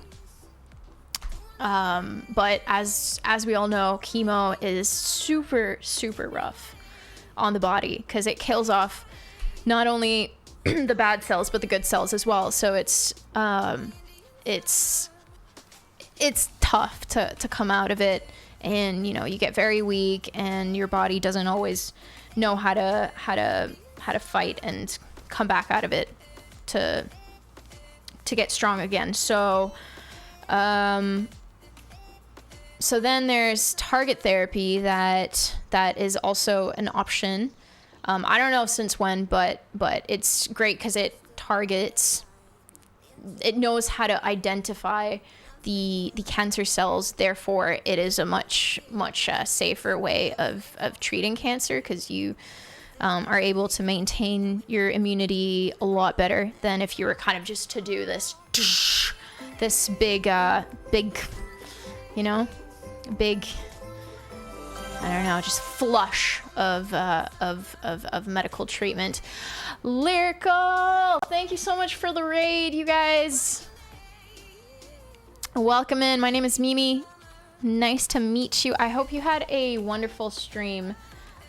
Hi. How are you guys doing? We're doing a just chatting stream for now. So yeah, we just had another raid as well, but I'll say it again. Today is not my normal setup necessarily. So I will be doing music later if we have time for it.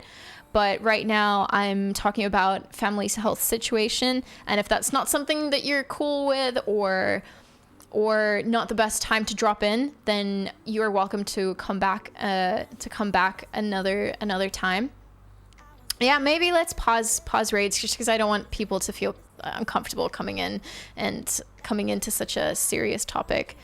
But yeah, thank you so much for the raids, Lyrical. Otherwise, you guys are more than welcome to chill with us. And if you have any stories to share, you are welcome to. It's a safe place.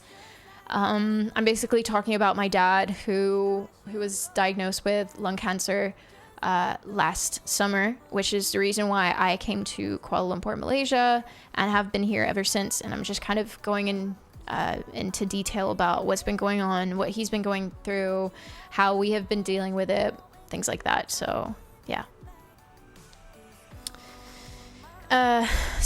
The second way to deal with cancer is target therapy, which unfortunately was not an option for my dad because I don't really know how to explain it, but you have to be suitable, or some things in your body have to be a certain way for target therapy to be possible for you. So I don't really know how it works, but there's a body criteria or a health criteria, and so unfortunately he did not meet that, even though it would have been the treatment that he would have liked to choose. And so the other option that the oncologist had told him about was immune therapy, which is currently the absolute best, top quality of treatment. But it's really, really, really expensive. I don't know if you guys have heard of it. I hadn't. I was totally new to this whole world of cancer treatment, and I was, reading into just so much and trying to decode medical language. Is very, very, very difficult to understand. I'm not surprised. I'm not surprised my dad was having trouble with it as well. But yeah, so we were looking into immune therapy, and so what that basically does is it teaches your own cells to fight, and that takes a little bit longer because chemo is instant, but obviously because of that, its side effects are also very, very harsh, as opposed to immune therapy, where it has an elonged kind of start process, and it takes time for it to start working, but it's a lot more effective because it teaches your body to fight and to work on fighting the cancer cells. Isn't immune therapy brand new?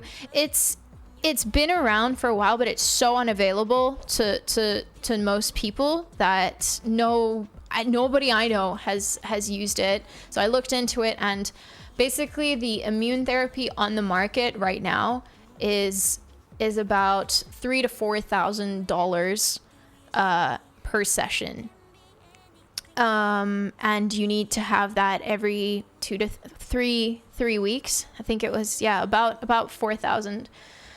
And so we were sitting at the office thinking holy shit, there's absolutely no way that either of us can afford that, even if I had used all of Nacho's money that he donated, it wouldn't be enough, because you have to be in that treatment for 2 years. And so I was calculating, thinking I can use all my savings, including my dad's savings, and that just we wouldn't have been able to cut it. And so the doctor told us that there was another option, which is a new version of the immune therapy, but it's a clinical trial. So basically what that means is, you know, he would be they would test a new version of this immune therapy on him, but you have to be again perfectly in that one slot of like people that they're testing this new drug on. And so, you know, we kind of went home thinking, oh my God, okay, so we need to look into this new clinical trial and see if that would be an option as well. You know, he gave us this like 40+ page PDF about this clinical trial and what it means. And, you know, my dad's thinking, I don't want to be a lab rat. I don't want to be a lab rat. And I'm thinking, okay, let's look into it just in case. I know it's super, super, super scary. And they were saying, you know, look into it. You might not even make the cut because, yeah, the requirements are very specific. And so you can't just be like, oh, I have cancer. Can you please give me, you know, put me into this clinical trial? And so it was a very weird time because none of us knew anything about either treatment. We have to decide super quickly and basically have to make a decision that will alter everything. And so, you know, for my dad, it was it was very difficult. And he kept saying, like, you know, why isn't the doctor telling us which one to choose? Why isn't he the one that's suggesting which one we should do? And I was like, you know, he can't make decisions for us. It's your body. And if he says do this, do that, like, you know, he can't be held accountable for decision that you're making. He can give you the options and explain to you, okay, these are the side effects. These, you know, this can go wrong, that can go wrong, this can go right, blah, blah, blah. But like at the end of the day, it has to be you that makes the decision. But it's very, very tough to be in that situation where you don't really know. You look into it, but the more you look into it, the more confused you are. And so we were trying to decide, because we knew target therapy was not okay. He didn't meet the requirements for that. So it was either take chemo, which, you know, has been around for a long time. It has helped a lot of people, but then again, a lot of people were not strong enough to fight with chemo. And the reason why there's so many clinical trials, the reason why they're coming up with so many new treatment alternatives is because chemo is just not it. It's outdated. There has to be better ways of treating cancer, just because it kills off so much of your body in the meantime. So we're thinking, okay, either go with something that is proven, that's tested, that's, you know, out there on the market, or go into the unknown. Go into the unknown, be a trial patient, which is like in a way just as scary, because you have no idea what the outcome is going to be. I looked through the side effects and was just horrified by, again, all the things that could go wrong, which I guess opposed to the chemo's side effects, which is like you're looking at two options, and in both of them it's like, you know, huge inflammation in this body, you know, it can trigger a disease of another kind. You could go into you could have an instant stroke, like instant death or slow death or blah blah blah blah blah blah blah. Like so many things could go wrong. But I think from the beginning I just thought, you know, I don't want him to do chemo. I really don't think that he's strong enough right now for chemo, because at this point he had gone from 79 kilograms, which was okay, a lot more than he should be at his age and for his height. But he went from 79 kilograms to like 62, 61. And so that's a lot of weight loss. You know, he had no appetite, no mood, like no nothing. And so I thought, yeah, it's just not something that we should do. So we were going back and forth for quite a while. Hey, Mimi and friends, sounds like I joined during a serious discussion. What's up, Maddie? Had worried about your dad for a long time. Yeah, today's the day.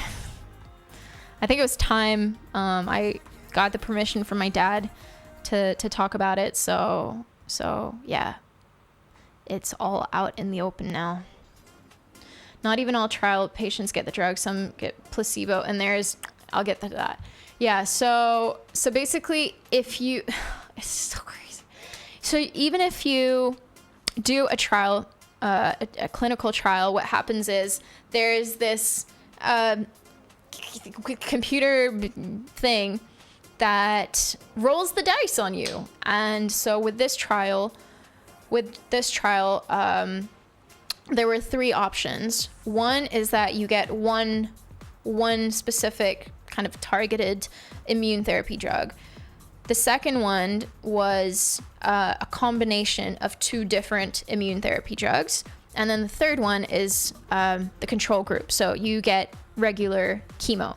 So let's say you finally make the decision to not go with chemo, but to sign the papers and be part of the clinical trial. They say that everything you have to go through, like a ton of blood tests. We were going in, every single day. I just spoiled the story. We decided to do the clinical trial, but so basically you go in. I think during a period of 20 days, you have to go in, do a ton of tests, CT, MRI, so that you meet the requirements, after which they roll the dice and you still can end up having to get chemo. So yeah, there's a risk. Yeah, Aussies, I agree. It's why I wanted to open up about it, because yeah, it starts a conversation that's important. It's my understanding that if the trial group is vastly outperforming the control group, they often just give the treatment to everyone.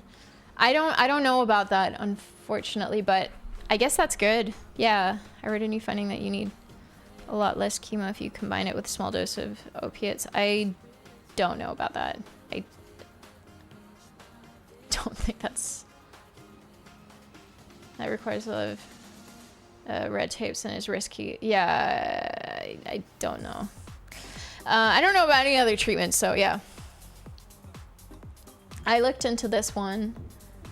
It's also, different people have different wishes. Some wish for a peaceful death. Some wanted to fight. Doctors could decide on behalf of you unless you have written it down as. Yeah, exactly. They can't take that.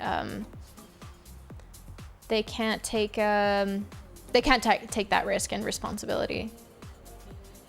But yeah, so after about so we had to wait. The reason why we had time to wait is because after the radiotherapy that my dad went through,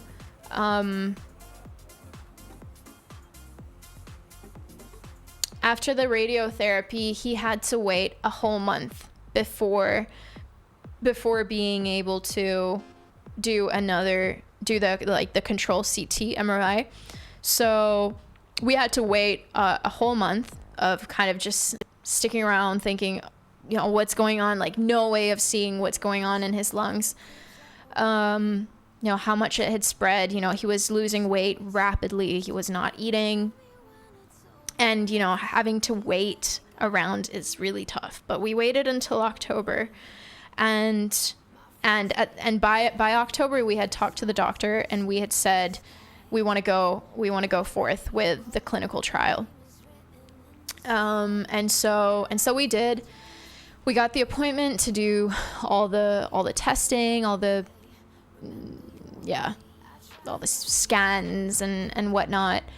And yeah, he ended up meeting all the requirements, which is like an interesting situation because you're sitting there not sure whether you should be excited, like, yay, I'm really sick, exactly the type of sick that you're looking for. That's great. So we're really happy because we get to be part of the trial, but also it's kind of, it's bittersweet in a way. It's strange. But at that point, we were so tired of waiting around and feeling very helpless that we were just so happy that we met all the requirements, because otherwise, it would have been just kind of back to the start, like, okay, I guess it's chemo. And even meeting the requirements, there was still the chance that we would have to do chemo. And we were getting rescheduled, and I had arrived. Yeah, his surgery was in July, and by this time, by the time that his first treatment started, it was October. It was end of October. So, yeah, very end of October. So yeah, he ended up meeting the requirements, and the the nurse went, and within 2 minutes, like, the computer had already chosen the treatment drug for him. It was very, very quick, and so he ended up getting the double drug. I don't know. It's like zimberelimab or whatever is one, and domvanalimab. I don't know if I'm saying it right, but those are the two types of drugs that are being tested in combination.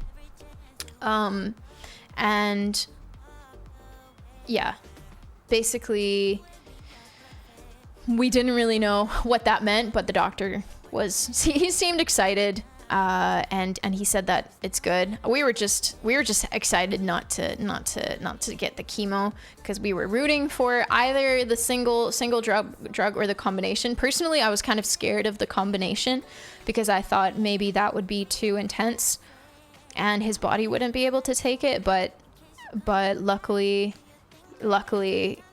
yeah, he's been reacting well. And the doctor also said if something happens along the way, you can alter the treatment and switch to just the single drug, or you can switch out and like, if something happens and your body isn't reacting, then you would be switched immediately to chemo. But if you get I think chemo, then you cannot be switched to the double one or something. So there's all sorts of different rules of, like, how you can do the switches and when you can't do switches at all. Thanks, Christopher. So it's very draining and very complicated. But yeah, like Veld says, this is phase 3 of the study. Phase 1 is making sure is them testing whether it's okay to go for humans. So phase 2 is testing it on people who have, like, stage 1, maybe stage 2, like early stages of cancer, and stage 3 is then taking it to be tested on people who are at, like, late stages of cancer. So yeah, my dad just happened to meet the requirements to be part of the stage, the phase 3 study. And yeah, there's about, like, 300 or 30 people. I'm not sure, actually. It's a big difference between 30 and 300, but, like, the study is being done all around the world in different countries. And 300 all around the world and 30 in Malaysia, but scattered between different hospitals and different facilities. And so basically in the hospital that we were assigned to, there were only, like, 2 or 3, like, I think my dad was the third person part of the study. So it just felt so strange. Okay. Oh, 6. I think that's more than... I'm not sure whether the number has gone up or if I knew a wrong number, but I think it doesn't matter. Okay. So several hundred, around the world, and 36 in Malaysia. yeah, I asked Veld to help me go through the document, and he's very, very helpful in that. So big shout out to Veld for being there and giving me a lot of advice in difficult situations. So yeah.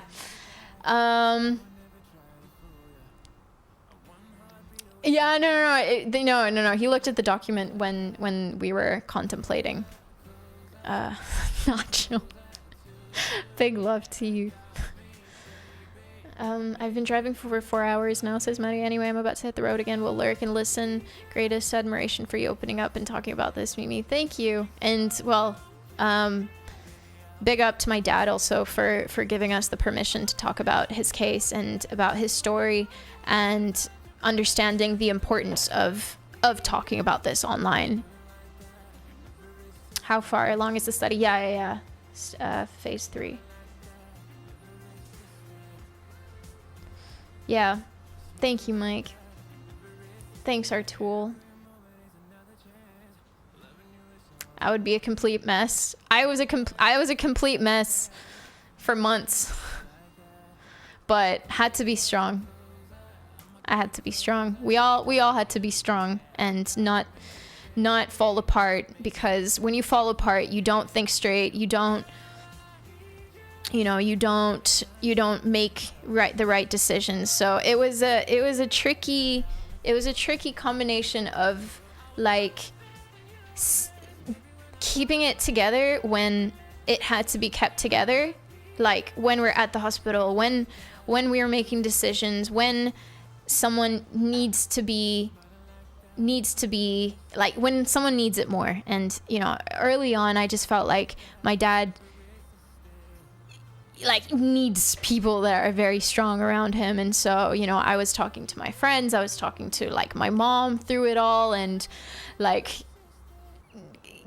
keeping it together, but then at certain moments it just was too much and I would like fall apart. So it was an emotional roller coaster, but yeah, luckily I didn't fall apart in front of my dad, and that's just that was my goal, is just like not giving him the impression at all at any point that like I don't have hope or I don't think that he can do this.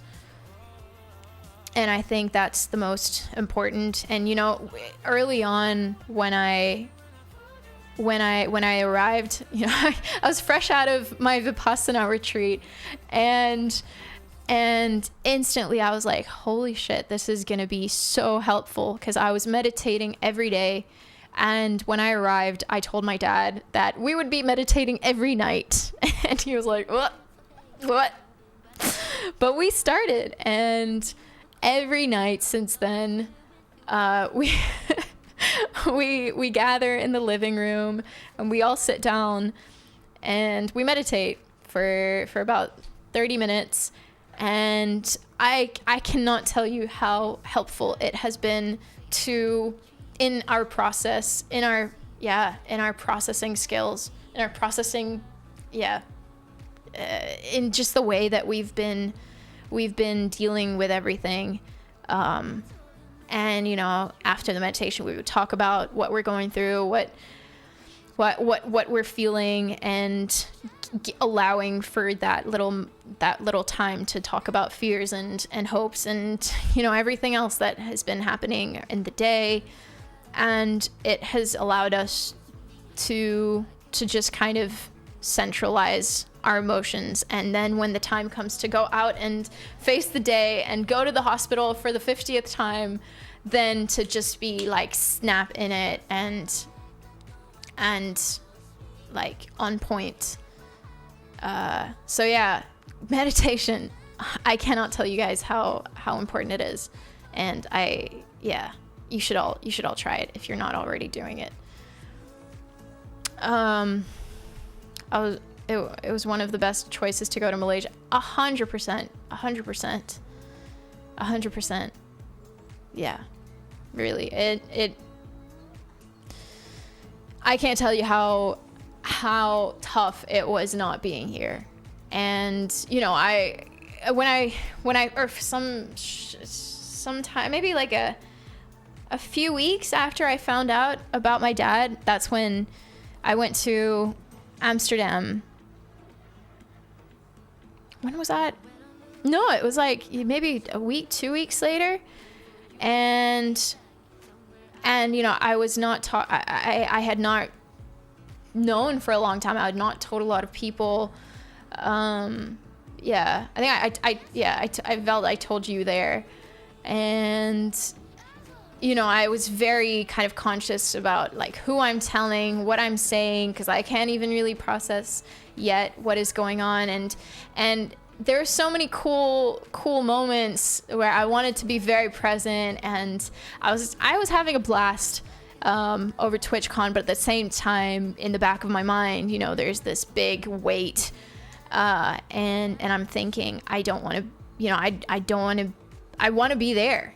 It's not that I'm not having fun, but like I don't want to be like I don't feel like I can truly enjoy these times, because because the thought in the back of my mind is like, I'd rather be there. And then I started thinking about all the things I had planned for the rest of the year. You know, I had this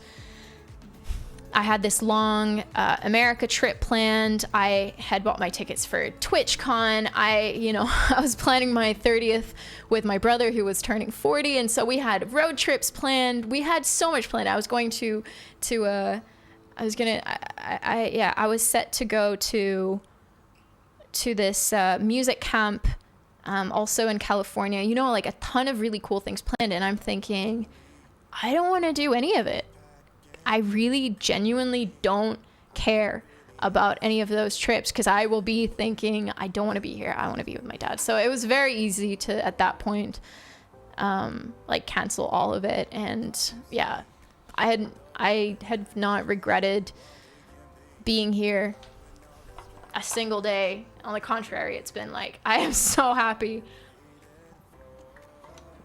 because I know how much more important this is. So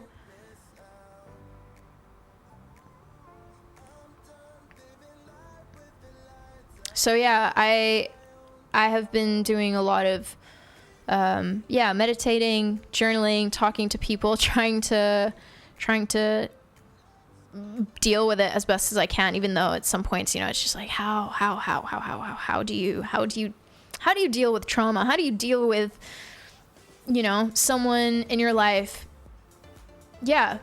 potentially not having a lot of time left? How do you express that? How do you talk to them about it? How do you talk to people that don't know about it? How do you not make people uncomfortable? How do you make yourself comfortable? Or like, there's so many things that you don't have the answers for, and you kind of just go along the way on this ride where like you're kind of going in the dark, trying to tiptoe and open the right doors, and then make the right decisions. Like when we were making the decision with the treatment, it was so difficult, but I think we made the right decision, because the treatment did end up starting end of October, and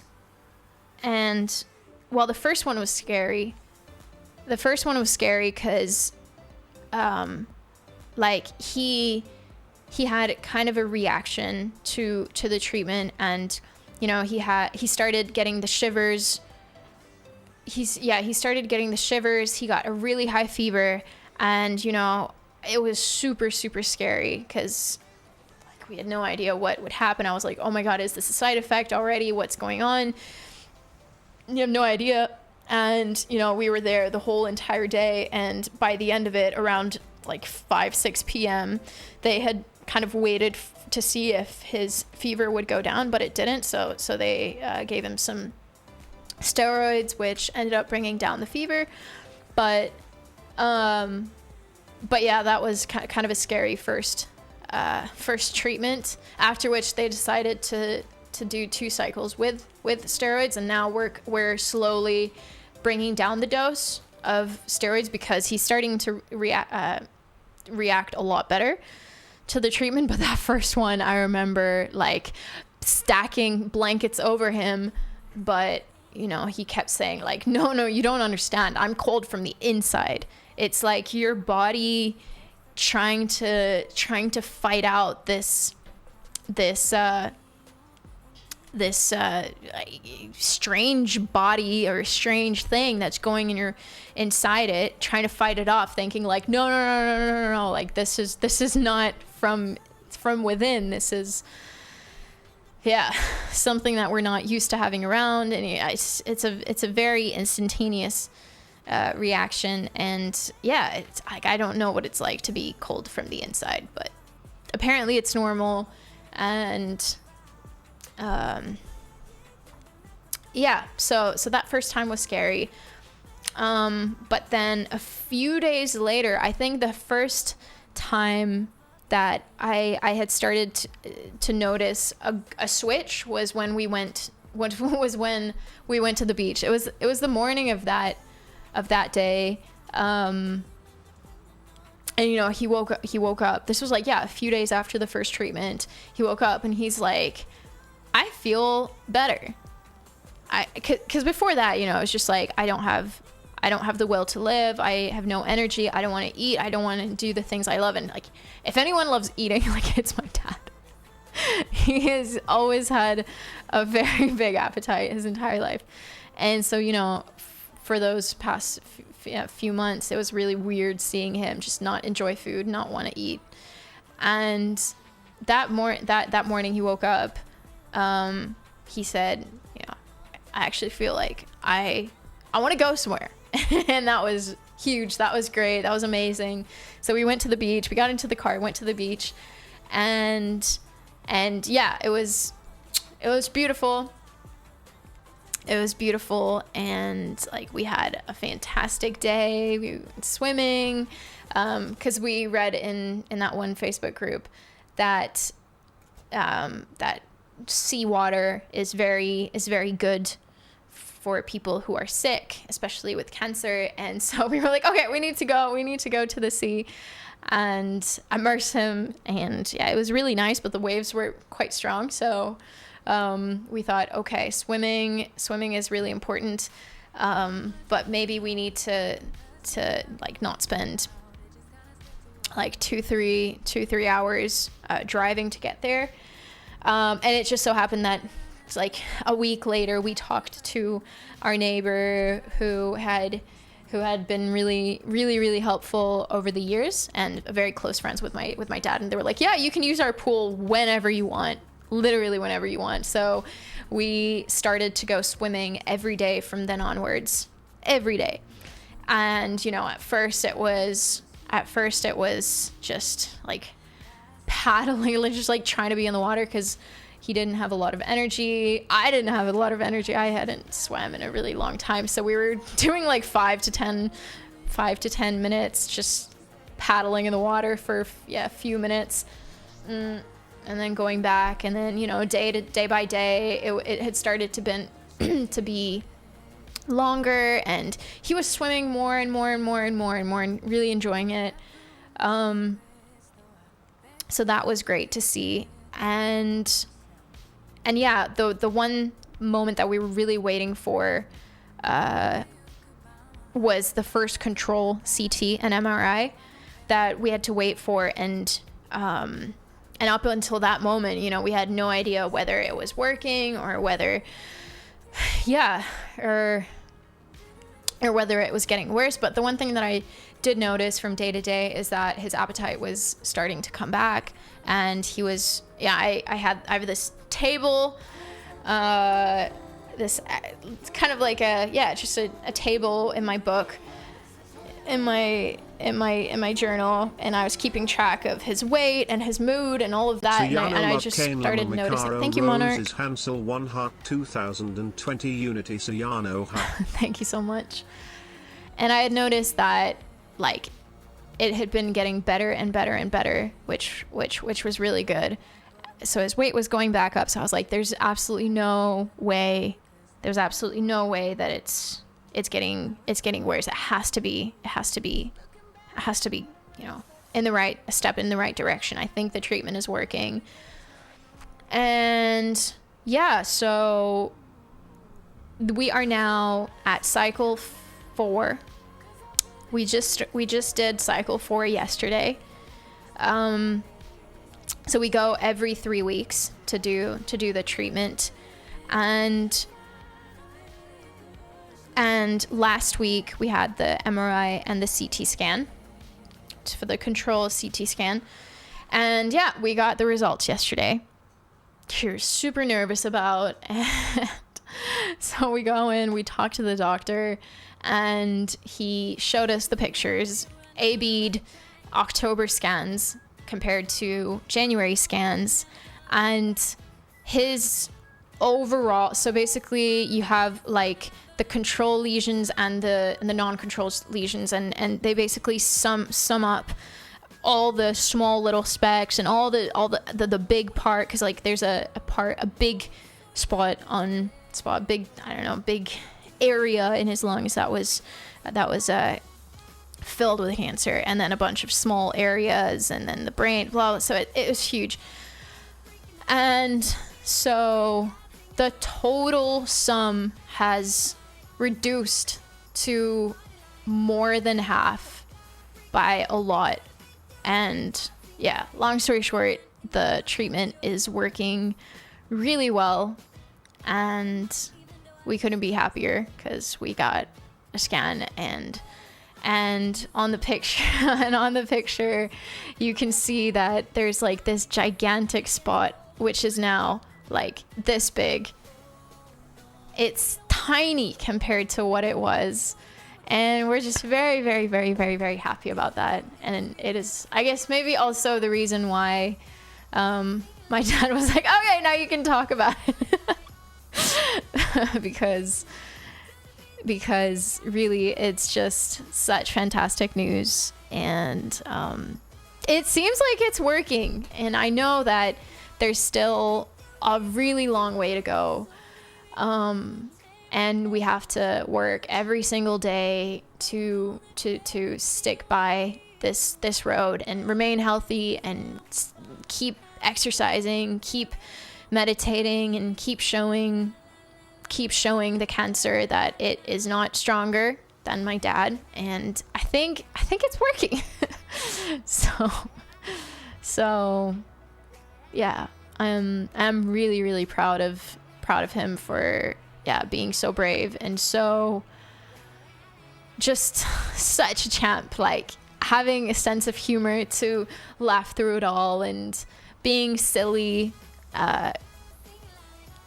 and talking to our family, keeping everyone involved.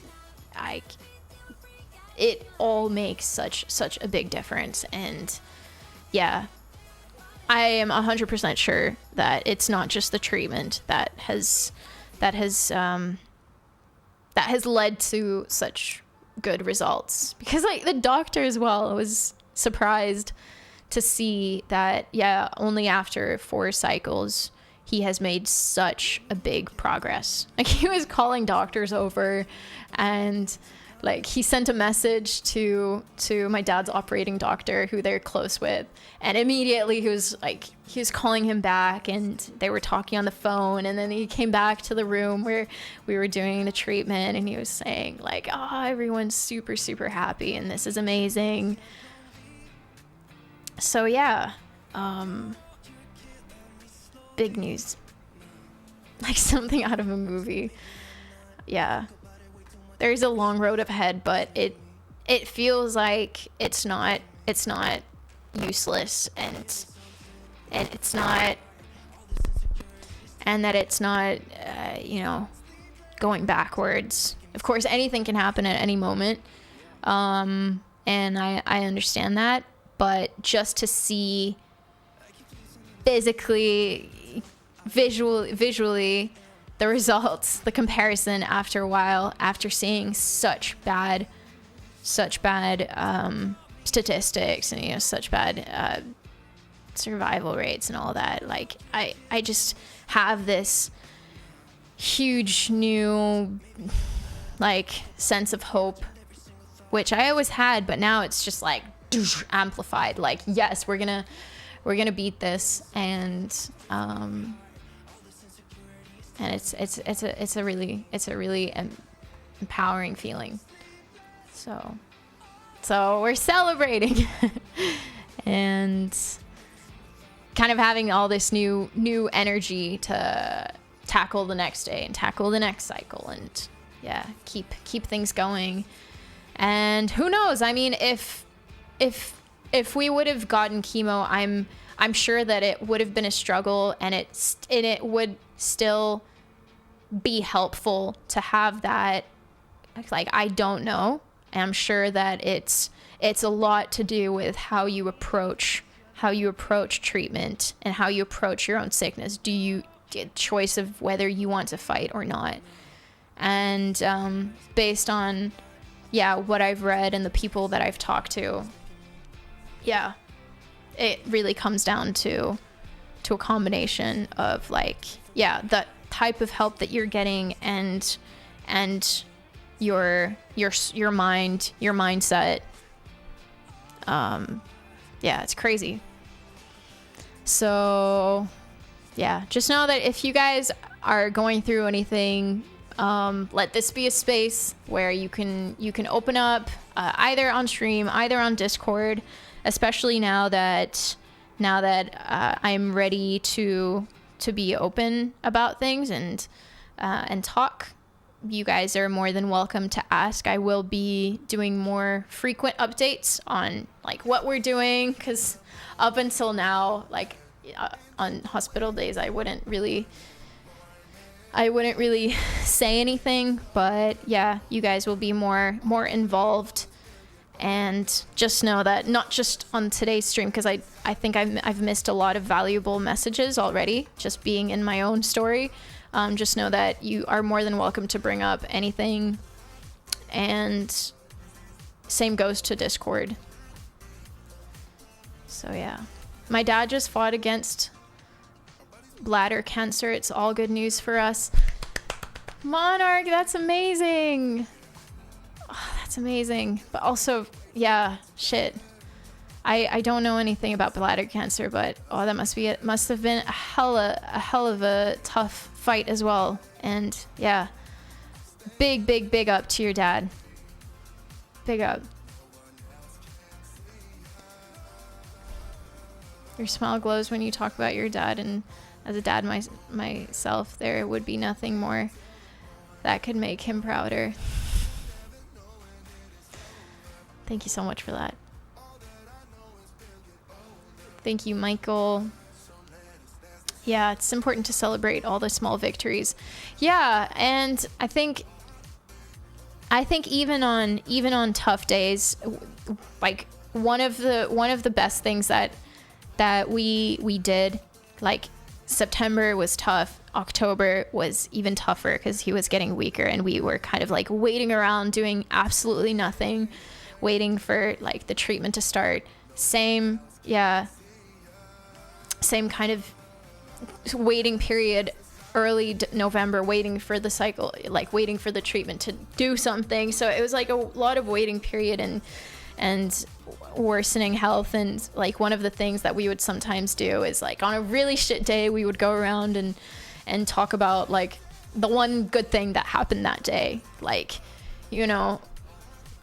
We could have all been in a horrible mood, but one little thing went right. It was I don't know, I don't know, maybe going swimming was nice, or I talked to that one person that I haven't talked to in a while on the phone, and that was a nice conversation.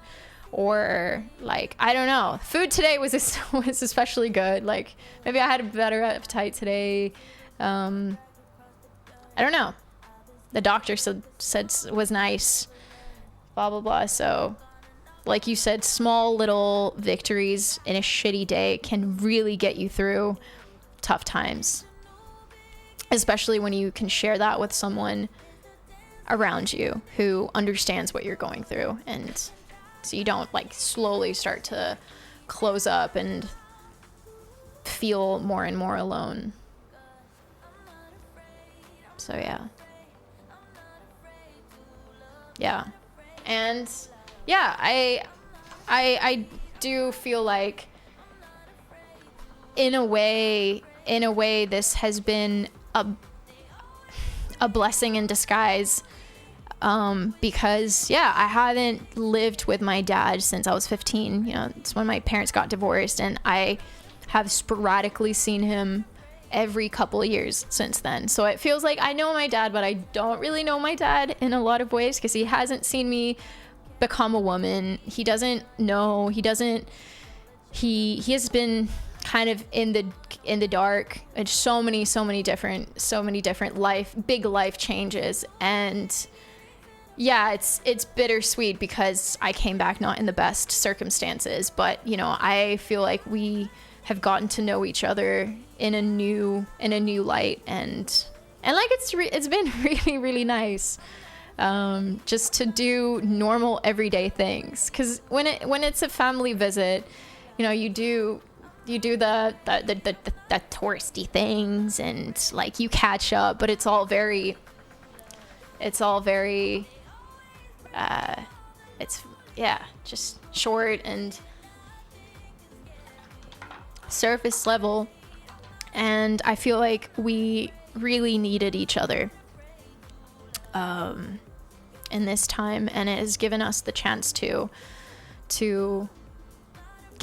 us the chance to get back a little bit of the many years that we missed. And that's really been a pleasant surprise in a very difficult time, you know, if that makes sense. And yeah, I have found this whole new level of love towards him, and yeah, and just seeing him in this new life, you know, getting to know his wife as well. You know, it's like very difficult to accept, I think, a divorce when you're young. Like there's a lot of confusion and a lot of hate. And I remember like just not understanding and not wanting to accept that my dad has chosen a different life, and just being like very, very angry for a very long time, and not acceptant of his different life choices with my teenage brain. And yeah, so that's kind of also another side of things where I've, as an adult, really understood like that life just is different, and things happen whether you like it or not. And sometimes, yeah, people make choices that affect others not so well, but you know, they make decisions and choices for a specific reason, and sometimes you just have to accept that, yeah, that it is the way that it is, and they're happy. And I can really tell that, yeah, he's happy here. I'm sure that he has his regrets, and he has his kind of reflections on how he could have handled things differently, but it is what it is. And yeah, I've kind of learned to accept him for who he is, and yeah, having stepped past that, we have really gotten to know each other on a different level. So yeah.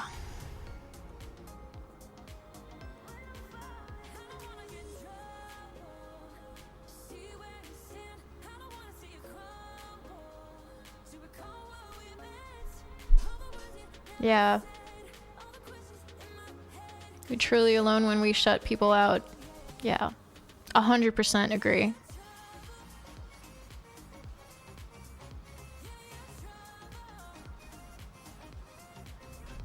It's hard to love unconditionally, man. It's very hard.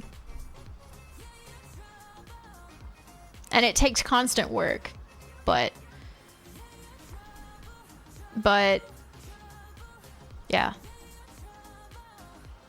It's better than living in with anger and trying to change people and mold them into some version that you think, you know, they should be. Yeah, that's a lot more difficult, because then you're not being detrimental to your own mental health. You're definitely doing harm in your entire environment when you can't be accepting. And I know that, you know, with some people you just can't. Like, you also have to realize when maybe you cannot love, or you cannot love unconditionally, or you can, in practice, cannot be around people for who they are. And I think that's also okay. Because there are instances where you just cannot accept someone for who they are, or the lifestyle they live, or the choices they make, and I think it's also important in that sense to note that sometimes letting people do what they want, but choosing not to participate in their life is also important. But yeah.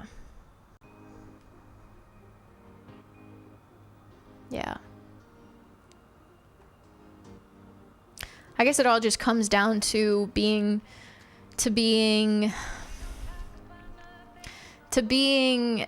reflective and understanding of your own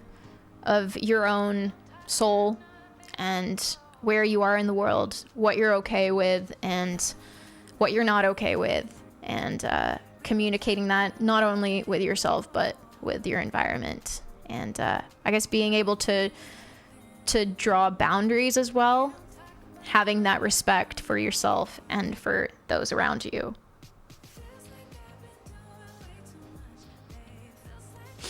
Yeah.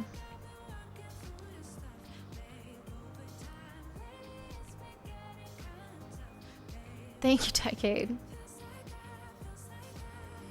And strength to you as well, to deal with whatever you need to deal with. You got this.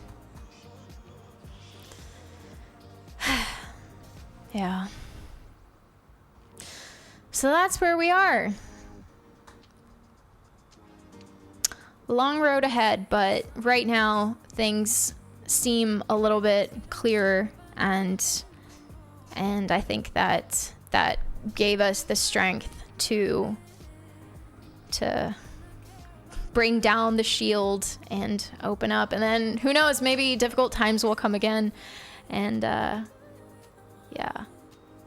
And I don't know how much I will be sharing, but it definitely feels like a big weight off of our shoulders to kind of, yeah, share. I connect many songs to certain feelings, and weeks ago I came across in one of your playlists with Older by Sasha Sloan, which I think describes what you just talked about. Yeah. I'll have to re-listen to that song. But I know it's a very emotional one. All right. I'm going to take a quick toilet break again. And yeah. I think I can play some songs for you guys. I had originally wanted to do a live learn today, but I think we will be pushing that. We'll be pushing that to Friday.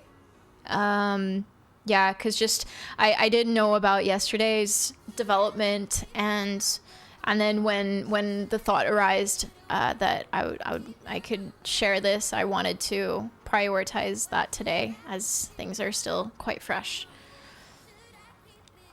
But yeah, I think it would be good to kind of wind down with a little music towards the end of stream. Aw, you seem to have a very loving community. You share and lean on them when you feel you need a stranger. Yeah, and I mean it just like this whole period of a few months was the perfect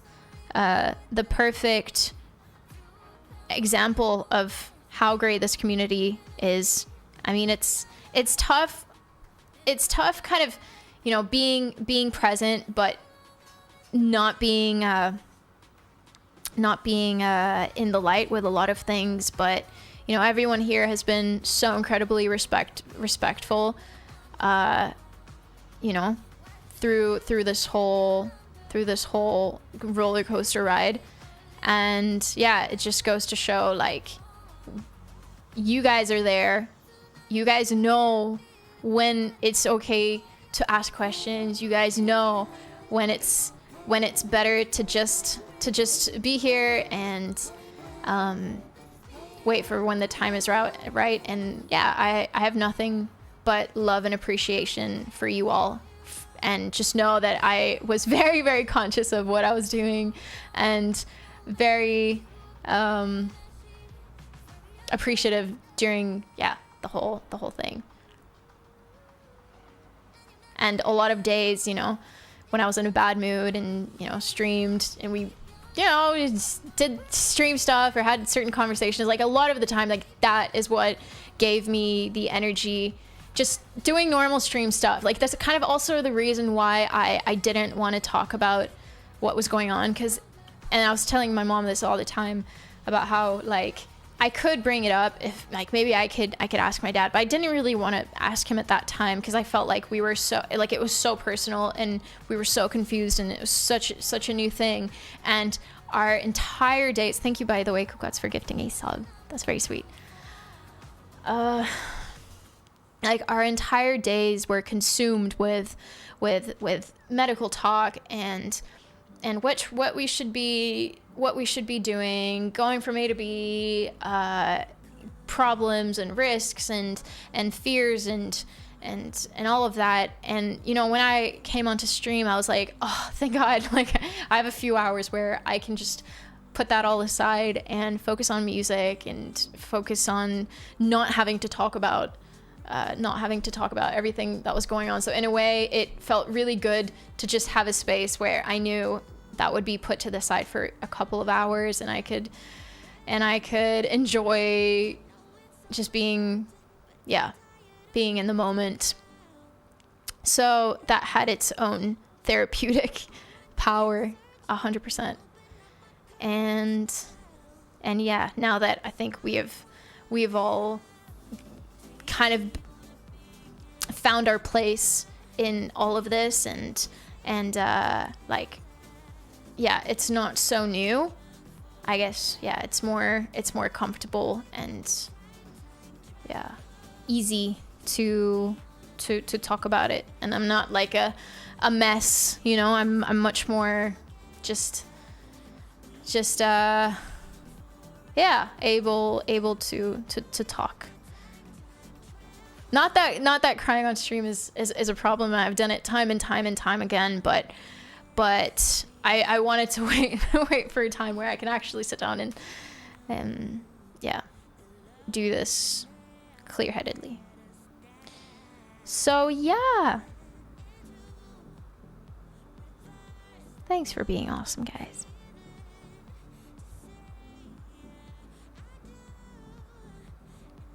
Big love.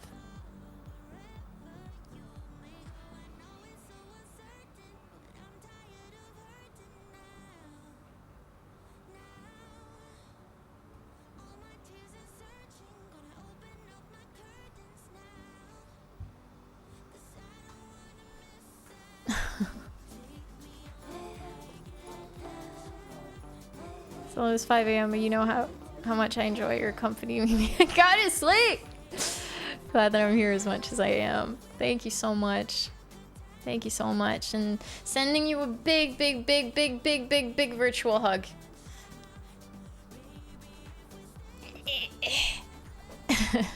And sending a big hug to anybody that needs it right now.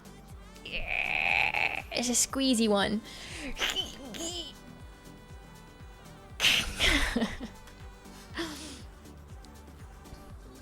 Group hug.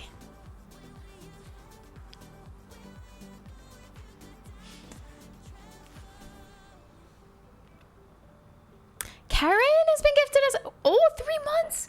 3 months of a sub. Oh wait, Lexi?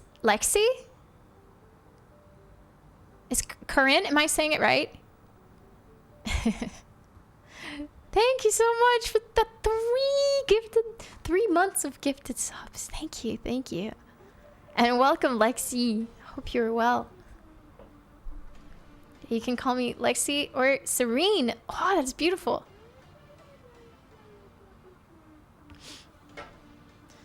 Okay. I'm the king of big bear hugs, so sending one to you and all your subs and friends. Yes.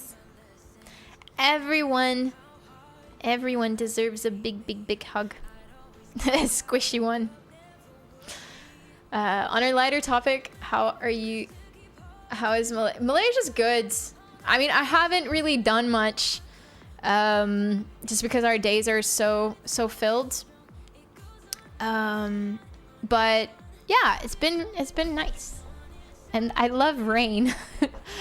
I'm a rain lover, so coming to Malaysia in the middle of monsoon season has been quite nice. Anjesh, thank you so much. Good juju and vibes. 2 years. Oh my god. Thank you. Happy 2 years. Hope you're well. Lexi is a Hungarian music streamer. Oh,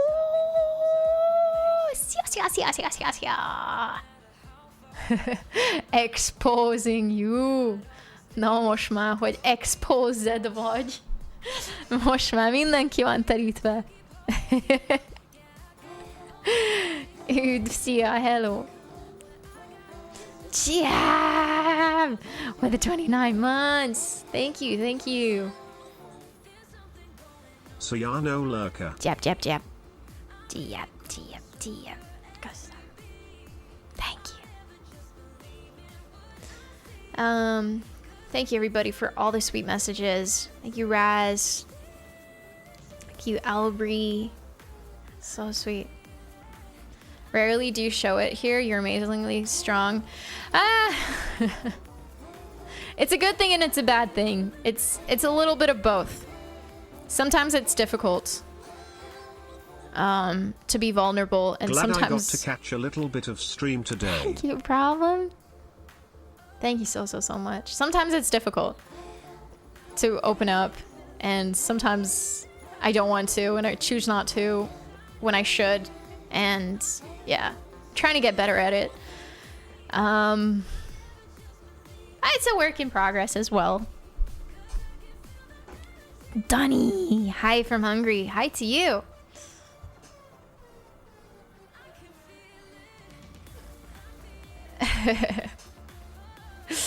Cooper, thanks for gifting us up to Kukots. Thank you. Kukots gets 1,000 bits. Thank you so much. The amount of times you were certain people were noticing.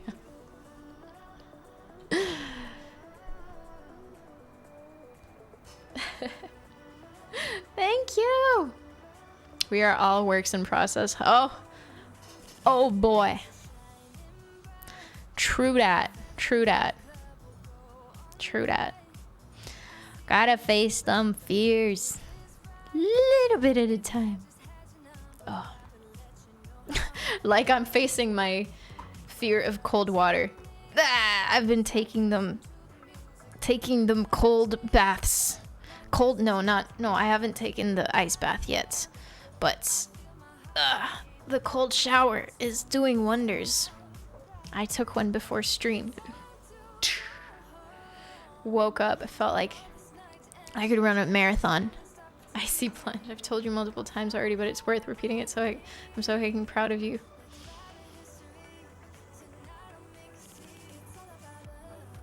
I'm proud of you too. Cold shower is better than coffee. Hell to the yes. Japani, hi.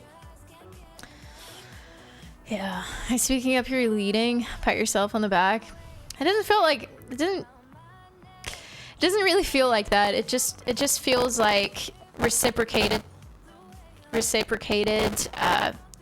appreciation and a feeling of community. Like when you feel like you're in a loving environment, Like it just goes, it gives you the power. So I think it's definitely a give and take.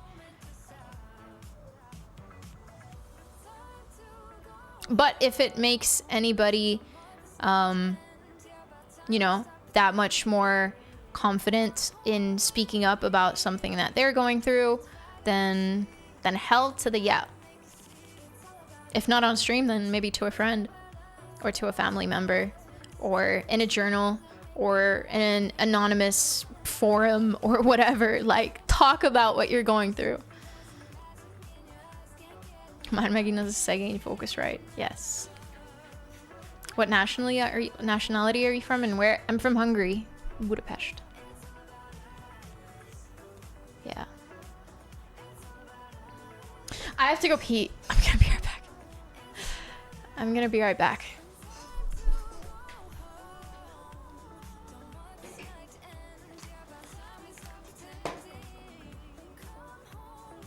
Oh, I forgot to do my Be Real. Oh, shit.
Yo.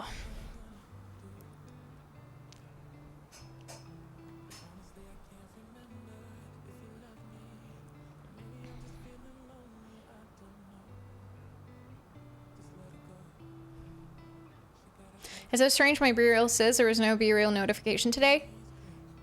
Yeah, sometimes I feel like I don't get one too. Should we do one?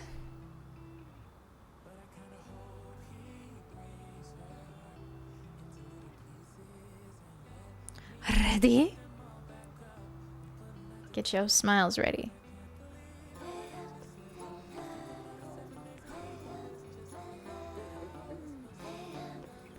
Okay, here we go. 1, 2, 3. Wait. Ew. It's a bad picture.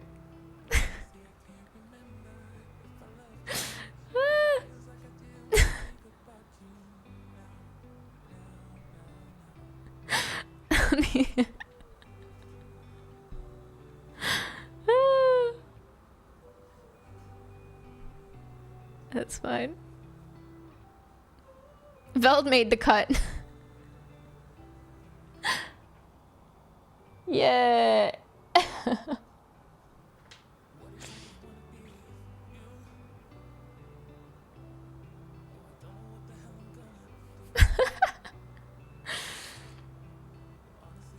Oh, and I got a ring nose piercing, and I keep being like surprised by something on my nose that I'm very not used to having there. I was like, what? What? Do I have a big booger like hanging on the edge of my nose? Every other thought, I'm like, oh shit. Oh, it's just a nose. Because I see it too, and I'm like, whoop.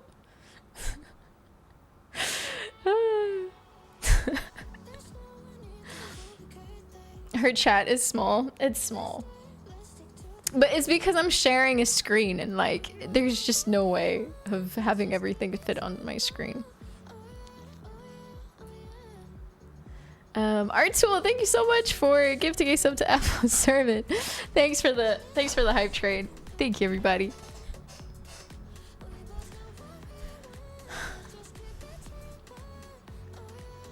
How did the piercing go? Oh, okay. Nothing crazy. I just got it switched out. I had to go find a place.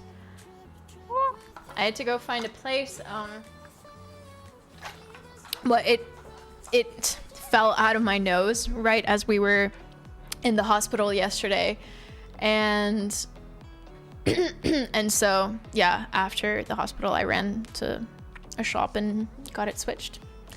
All good. And so I decided to try a new era. Might as well if I have to get a new piercing anyway. I didn't go crazy and brought a cheap external monitor. It's okay. It's okay. When I share my Ableton with you guys, it's a little bit difficult because I have to look at chat on my phone. But yeah. I got this.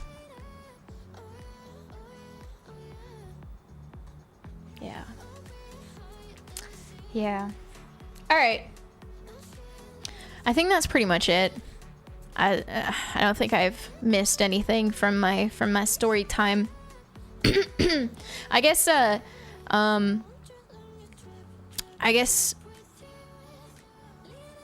haven't mentioned my mom enough in all of this. She's not here right now. She's not on stream, but yeah, a big thank you to her for being so supportive and me leaving and not being around for the past few months. I know it's been difficult for her as well. But you know, there was not a moment where she said like, don't go or come home or, you know, me. You know, she's just been so selfless and supportive and understanding that, yeah, she needs me, but right now my dad needs me a little bit more. And so, yeah, it's been really, really good to just have that support system and talk to her every day about what's been going on and knowing that I can count on her. Like, I have cool parents. I have a very, very strong support system, and yeah, very grateful for that. She does worry. Of course she worries. She spends half her life worrying, but which mom doesn't? Like, it's a mom thing. But if at the same time moms can, yeah, put that aside and do the scary thing and trust that their child is doing their best to do the right thing, then that's an ultimate like MVP skill set. Yeah. She is a mom. It's her job to worry. Yeah. Exactly. And another shout out to Gabor as well, who also took some time off to come visit me.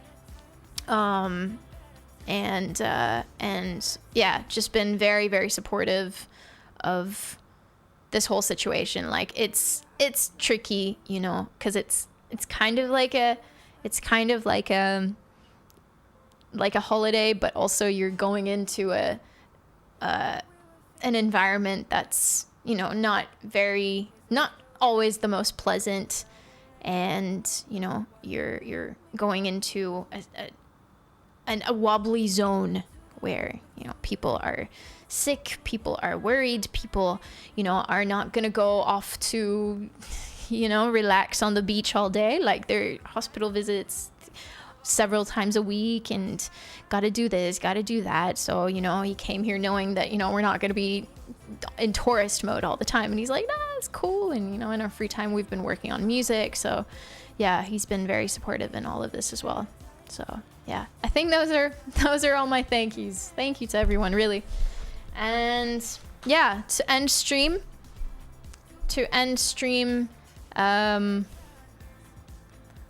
I'll play like a couple. So I don't know what, but yeah, It'll be good to just wind down with a little music and then head out soon. I have a meeting at 9:30, an online meeting. So I have like 10-15 minutes to kill. So let's do this.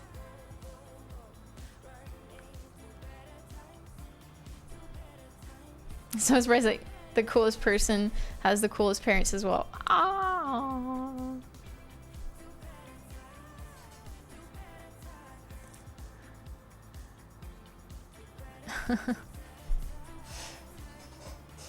I am blessed.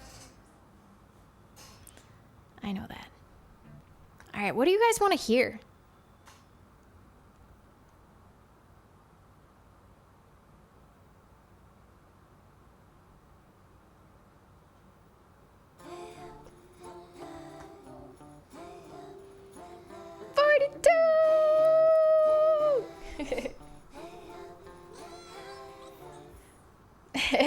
Thanks for What's sharing. up? Wish you and your dad all the best. Less than 3. Thank you so much. What is that? Happy 44 months. Oh! Which song feels like a little celebration? I don't have a lot of happy songs. I don't know. Wait, let me go through. Let it go through the list. Apple song on repeat. Yes. The song celebration. Of course. What else? Toy. Do do do do. Mo-do-ba-ba-bo. I think Banana Pancakes is my happy song. I looked at it now and I'm like, yeah, that song makes me really happy. So I'm gonna do that one. Wonderwall, of course, is number 1, but we can have a number 2. Oh. I almost killed internet. Maybe Breeze Blocks? Breeze Blocks 2 makes me happy.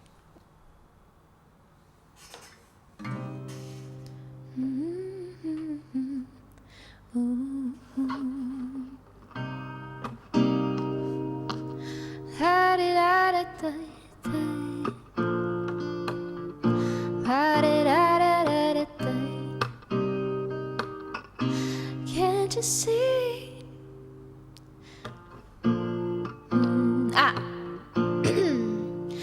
Can't you see that it's just raining? There ain't no need to go outside. Can't you see that it's just raining? There ain't no need to go outside. But baby, you hardly even notice. So when I try to show you, the song is meant to keep you from doing what you're supposed to. Waking up too early, or maybe we could sleep.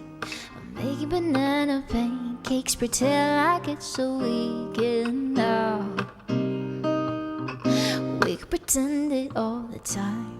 And can't you see that it's just raining? There ain't no need to go outside. Can't you see, can't you see, can't you see, But baby, like an ukulele, oh mama made a baby. I really don't mind the practice, cause you're my little lady. Lady, lady, love me, cause I love to hear lazy. We could close the curtains, pretend like there's no world outside. We could pretend it all the time. Oh, can't you see that it's just raining? There ain't no need to go outside. Ain't no need, ain't no need.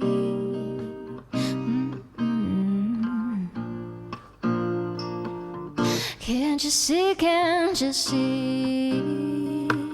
Rain all day and I don't mind, I don't mind. Rain all day and rain all day. Rain all day and I don't mind. Oh, when the telephone's singing, ringing, it's too early, don't pick it up. Oh, we got everything we need right here, and everything we need is enough.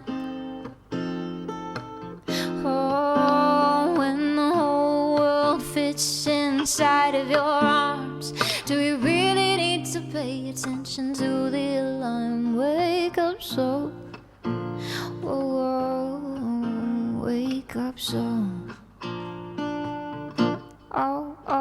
Oh, but baby, you hardly even notice. So when I try to show you, this song is meant to keep you from doing what you're supposed to.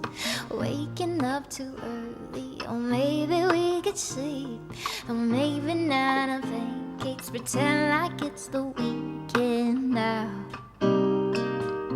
We could pretend it all the time.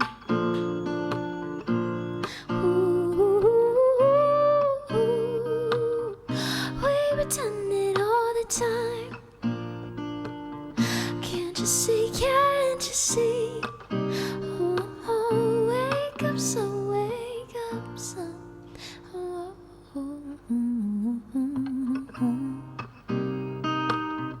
wake up, so.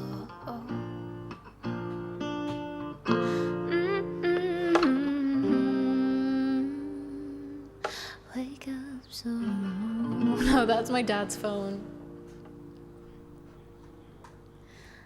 That is his phone. Hey, Dad. He's outside.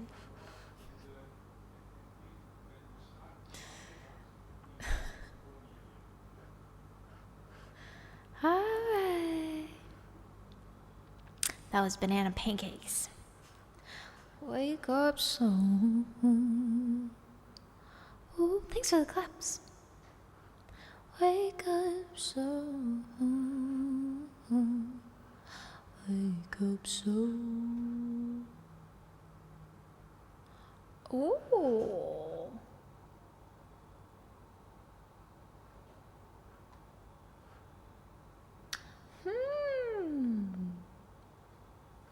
What was the other song I said I want to play?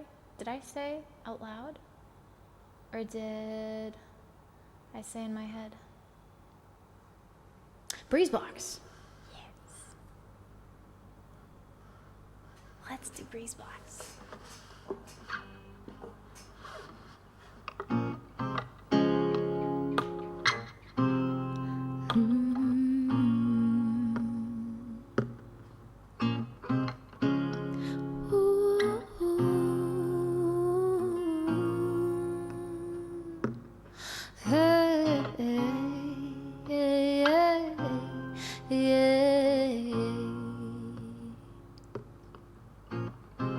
She may contain the urge to run away, but hold it down with soggy clothes and breeze blows. Citrusy, your fevers grip me again. Never kisses, so you ever set out full stops. Do you know where the wild things go? They go along and take your honey. Break down and we build a breakfast style and eat my love, love, my soul and toe to toe. The fears grip me, but here I go. My heart skips as I jump up your ring of sadness. My eyes shut.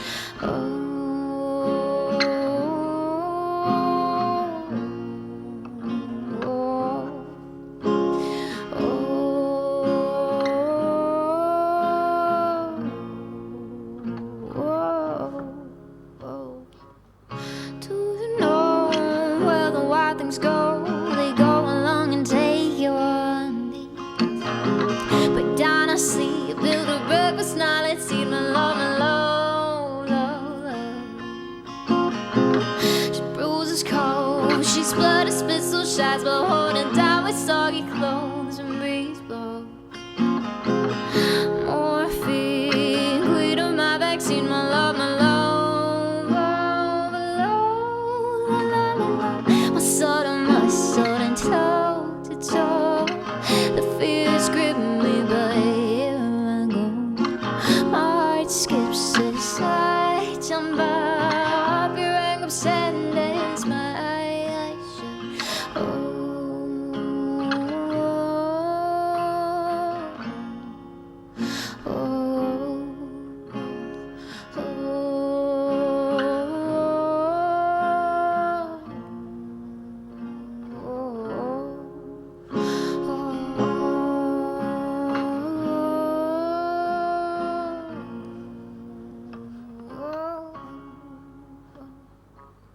She may contain the urge to run away, but hold her down with soggy clothes and breeze blows. Tourmaline, disinfect the scene, my love, my love, love, love, la, la, la. My sword on my shoulder, and toe to toe. The fear is gripping me, but here I go. My heart skips a side, jump up your anger, send days, my eyes shut.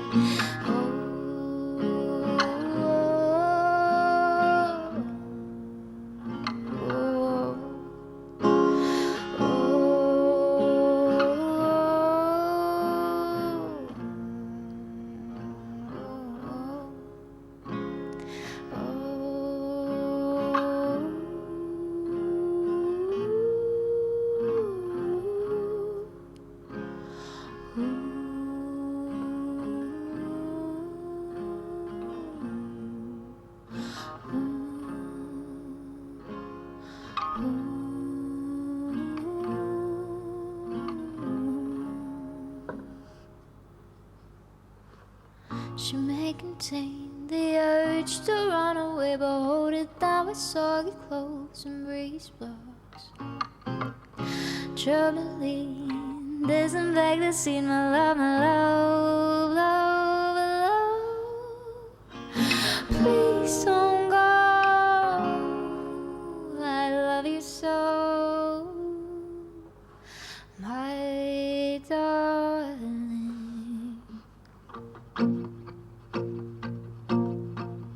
Please don't go, please don't go, I love you so, love you so.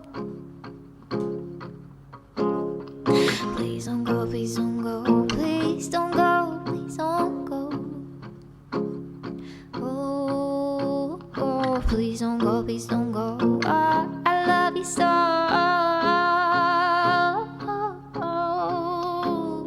Please don't go, please don't go, please don't go, please don't go. Please break my heart. Please don't go. I love you so. I love you so. I love you so. I love you so. Please don't go. I love you so. I love you so. I love you so. I love you so. Please don't go. I need you all. I love you so. I love you so.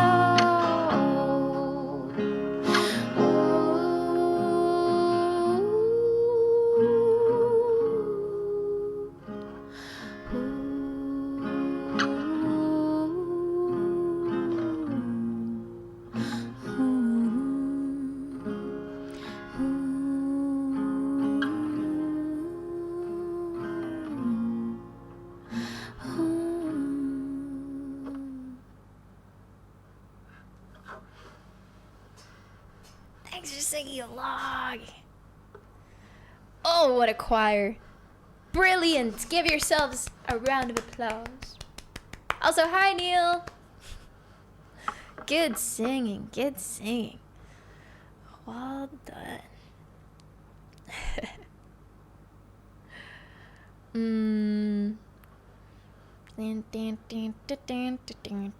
Good job, chat. That's right. That's right. You did great. All right. One last song.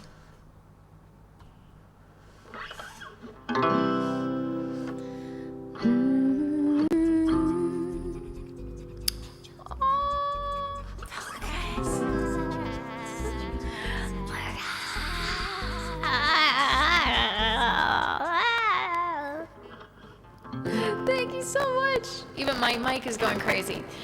Thank you so much for all the gifted subs.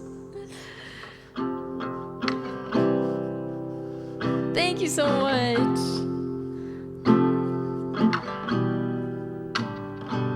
Thank you so much. Go! No, I still have not figured out.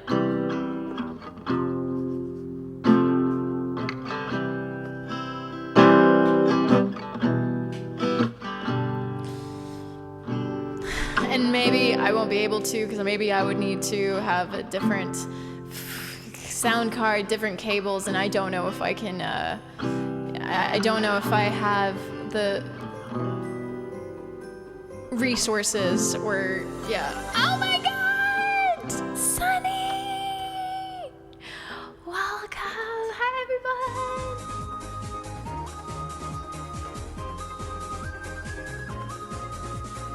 And thank you for 42! Thank you 42 for gifting us up to Margarita Line. What's up, everybody? Thank you so much for coming in. Yo, yo, yo, Sunny and friends. How are you guys doing? Welcome, my name is Mimi. We're signing away. Hope you had an awesome time. I'm nearing the end of my stream, unfortunately, but I'm always very, very happy to see you, Sunny, and and puts a smile on my face. To see you. So thank you for being here. Sunny is a wonderful music streamer. Go check her out. You will love what she does. She's super chill. She's super, super chill and has a heavenly, angelic voice. And she sings in English, she sings in Finnish, and yeah, it's just a very, very cool community over there as well. So go check it out. I'm about to do Lean On Me, so sing with me if you know the song. Sometimes in our lives we all have pain, we all have sorrow, but if we are wise, we know that there's always tomorrow. Lean on me when you're not strong, and I'll be your friend. I'll help you carry on, for it won't be long till I'm gonna need somebody to lean on. So just please, call me brother when you need a hand. I messed up. Never mind. Please, please, swallow my pride. If I have things you need to borrow, for no one can fill those of your needs that you don't let shows. So just call on me, brother, when you need a hand.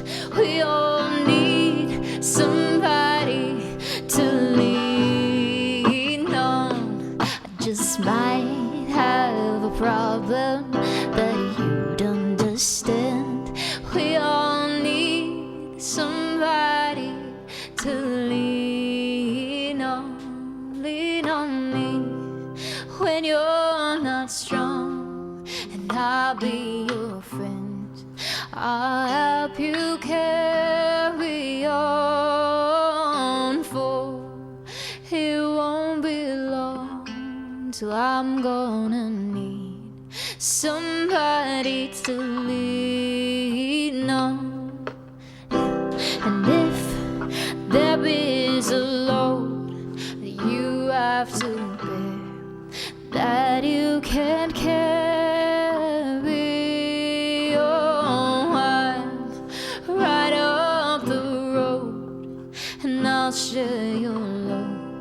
if you just call on me. So just call on brother, that you'd understand. We all need somebody to lean on. I just might have a problem that you'd understand. We all need somebody to lean on. Ooh, sometimes we just need somebody to lean on. Sometimes in our lives we all have pain, we all have sorrow, but if we are wise, oh, we know that there's always tomorrow. Lean on me when you're not strong, and I'll be your friend. I'll help you carry on, oh, for it won't be long, and I'm gonna need somebody to lean on. Sing with me, Chaz. So just call on me, brother, when you need a hand. We all need somebody to lean on. I just might have a problem that you'd understand. We all need somebody to lean on. Lean on me, lean on me, lean on me. Somebody to lean on. Da-da-da-da-da-da. Lean on me, and I'll also lean on you. Thank you so much. Thank you.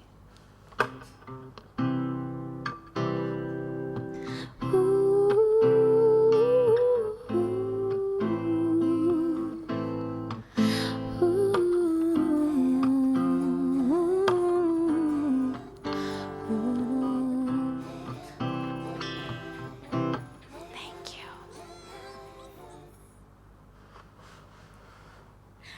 When the night has come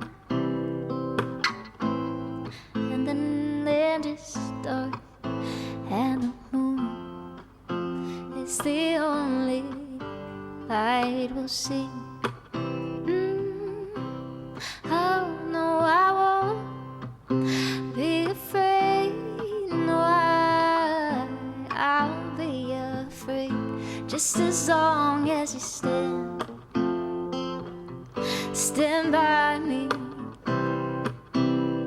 So, darling, darling, stand by me.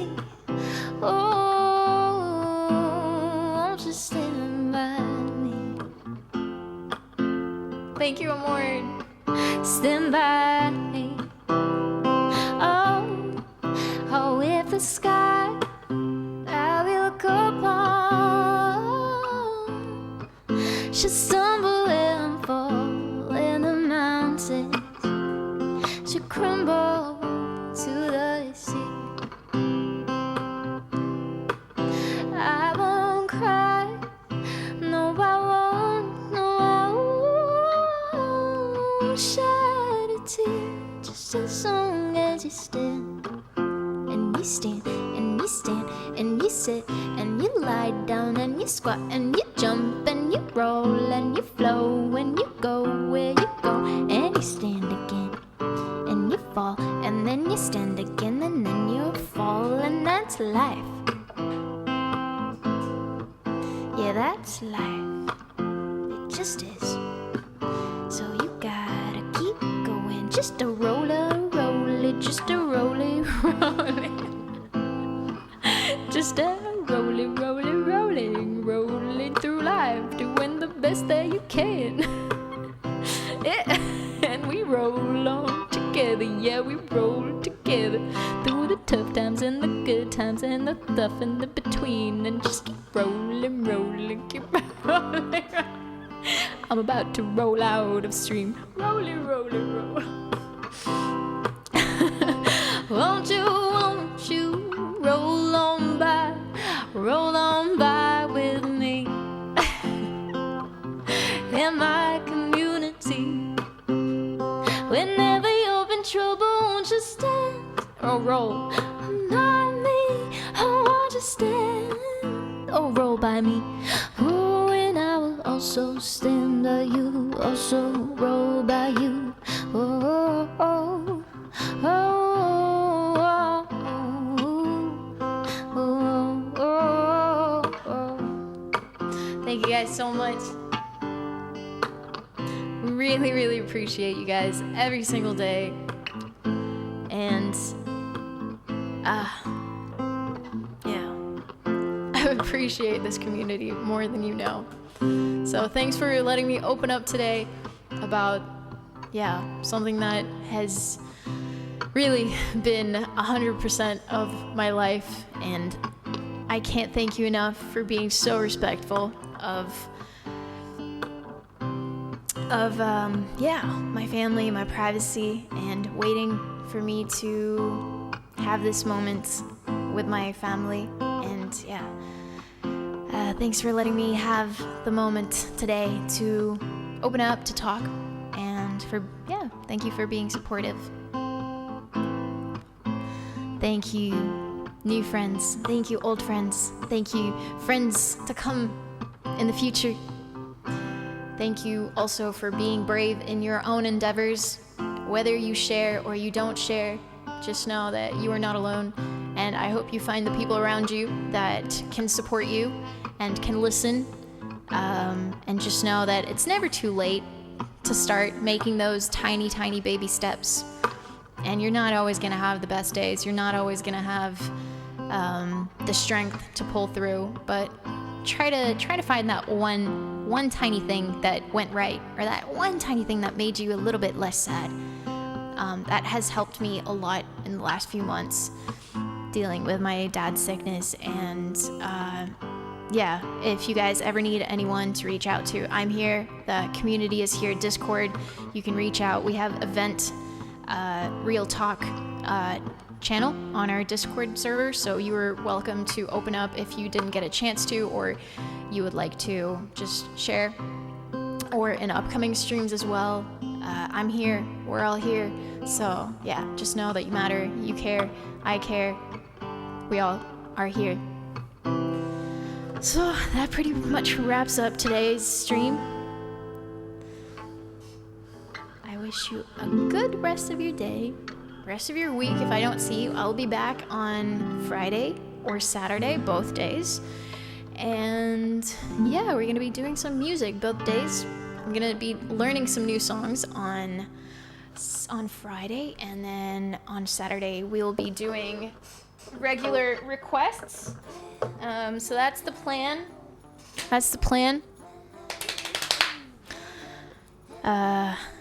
And Lika, thank you so much for the Prime. Really appreciate it.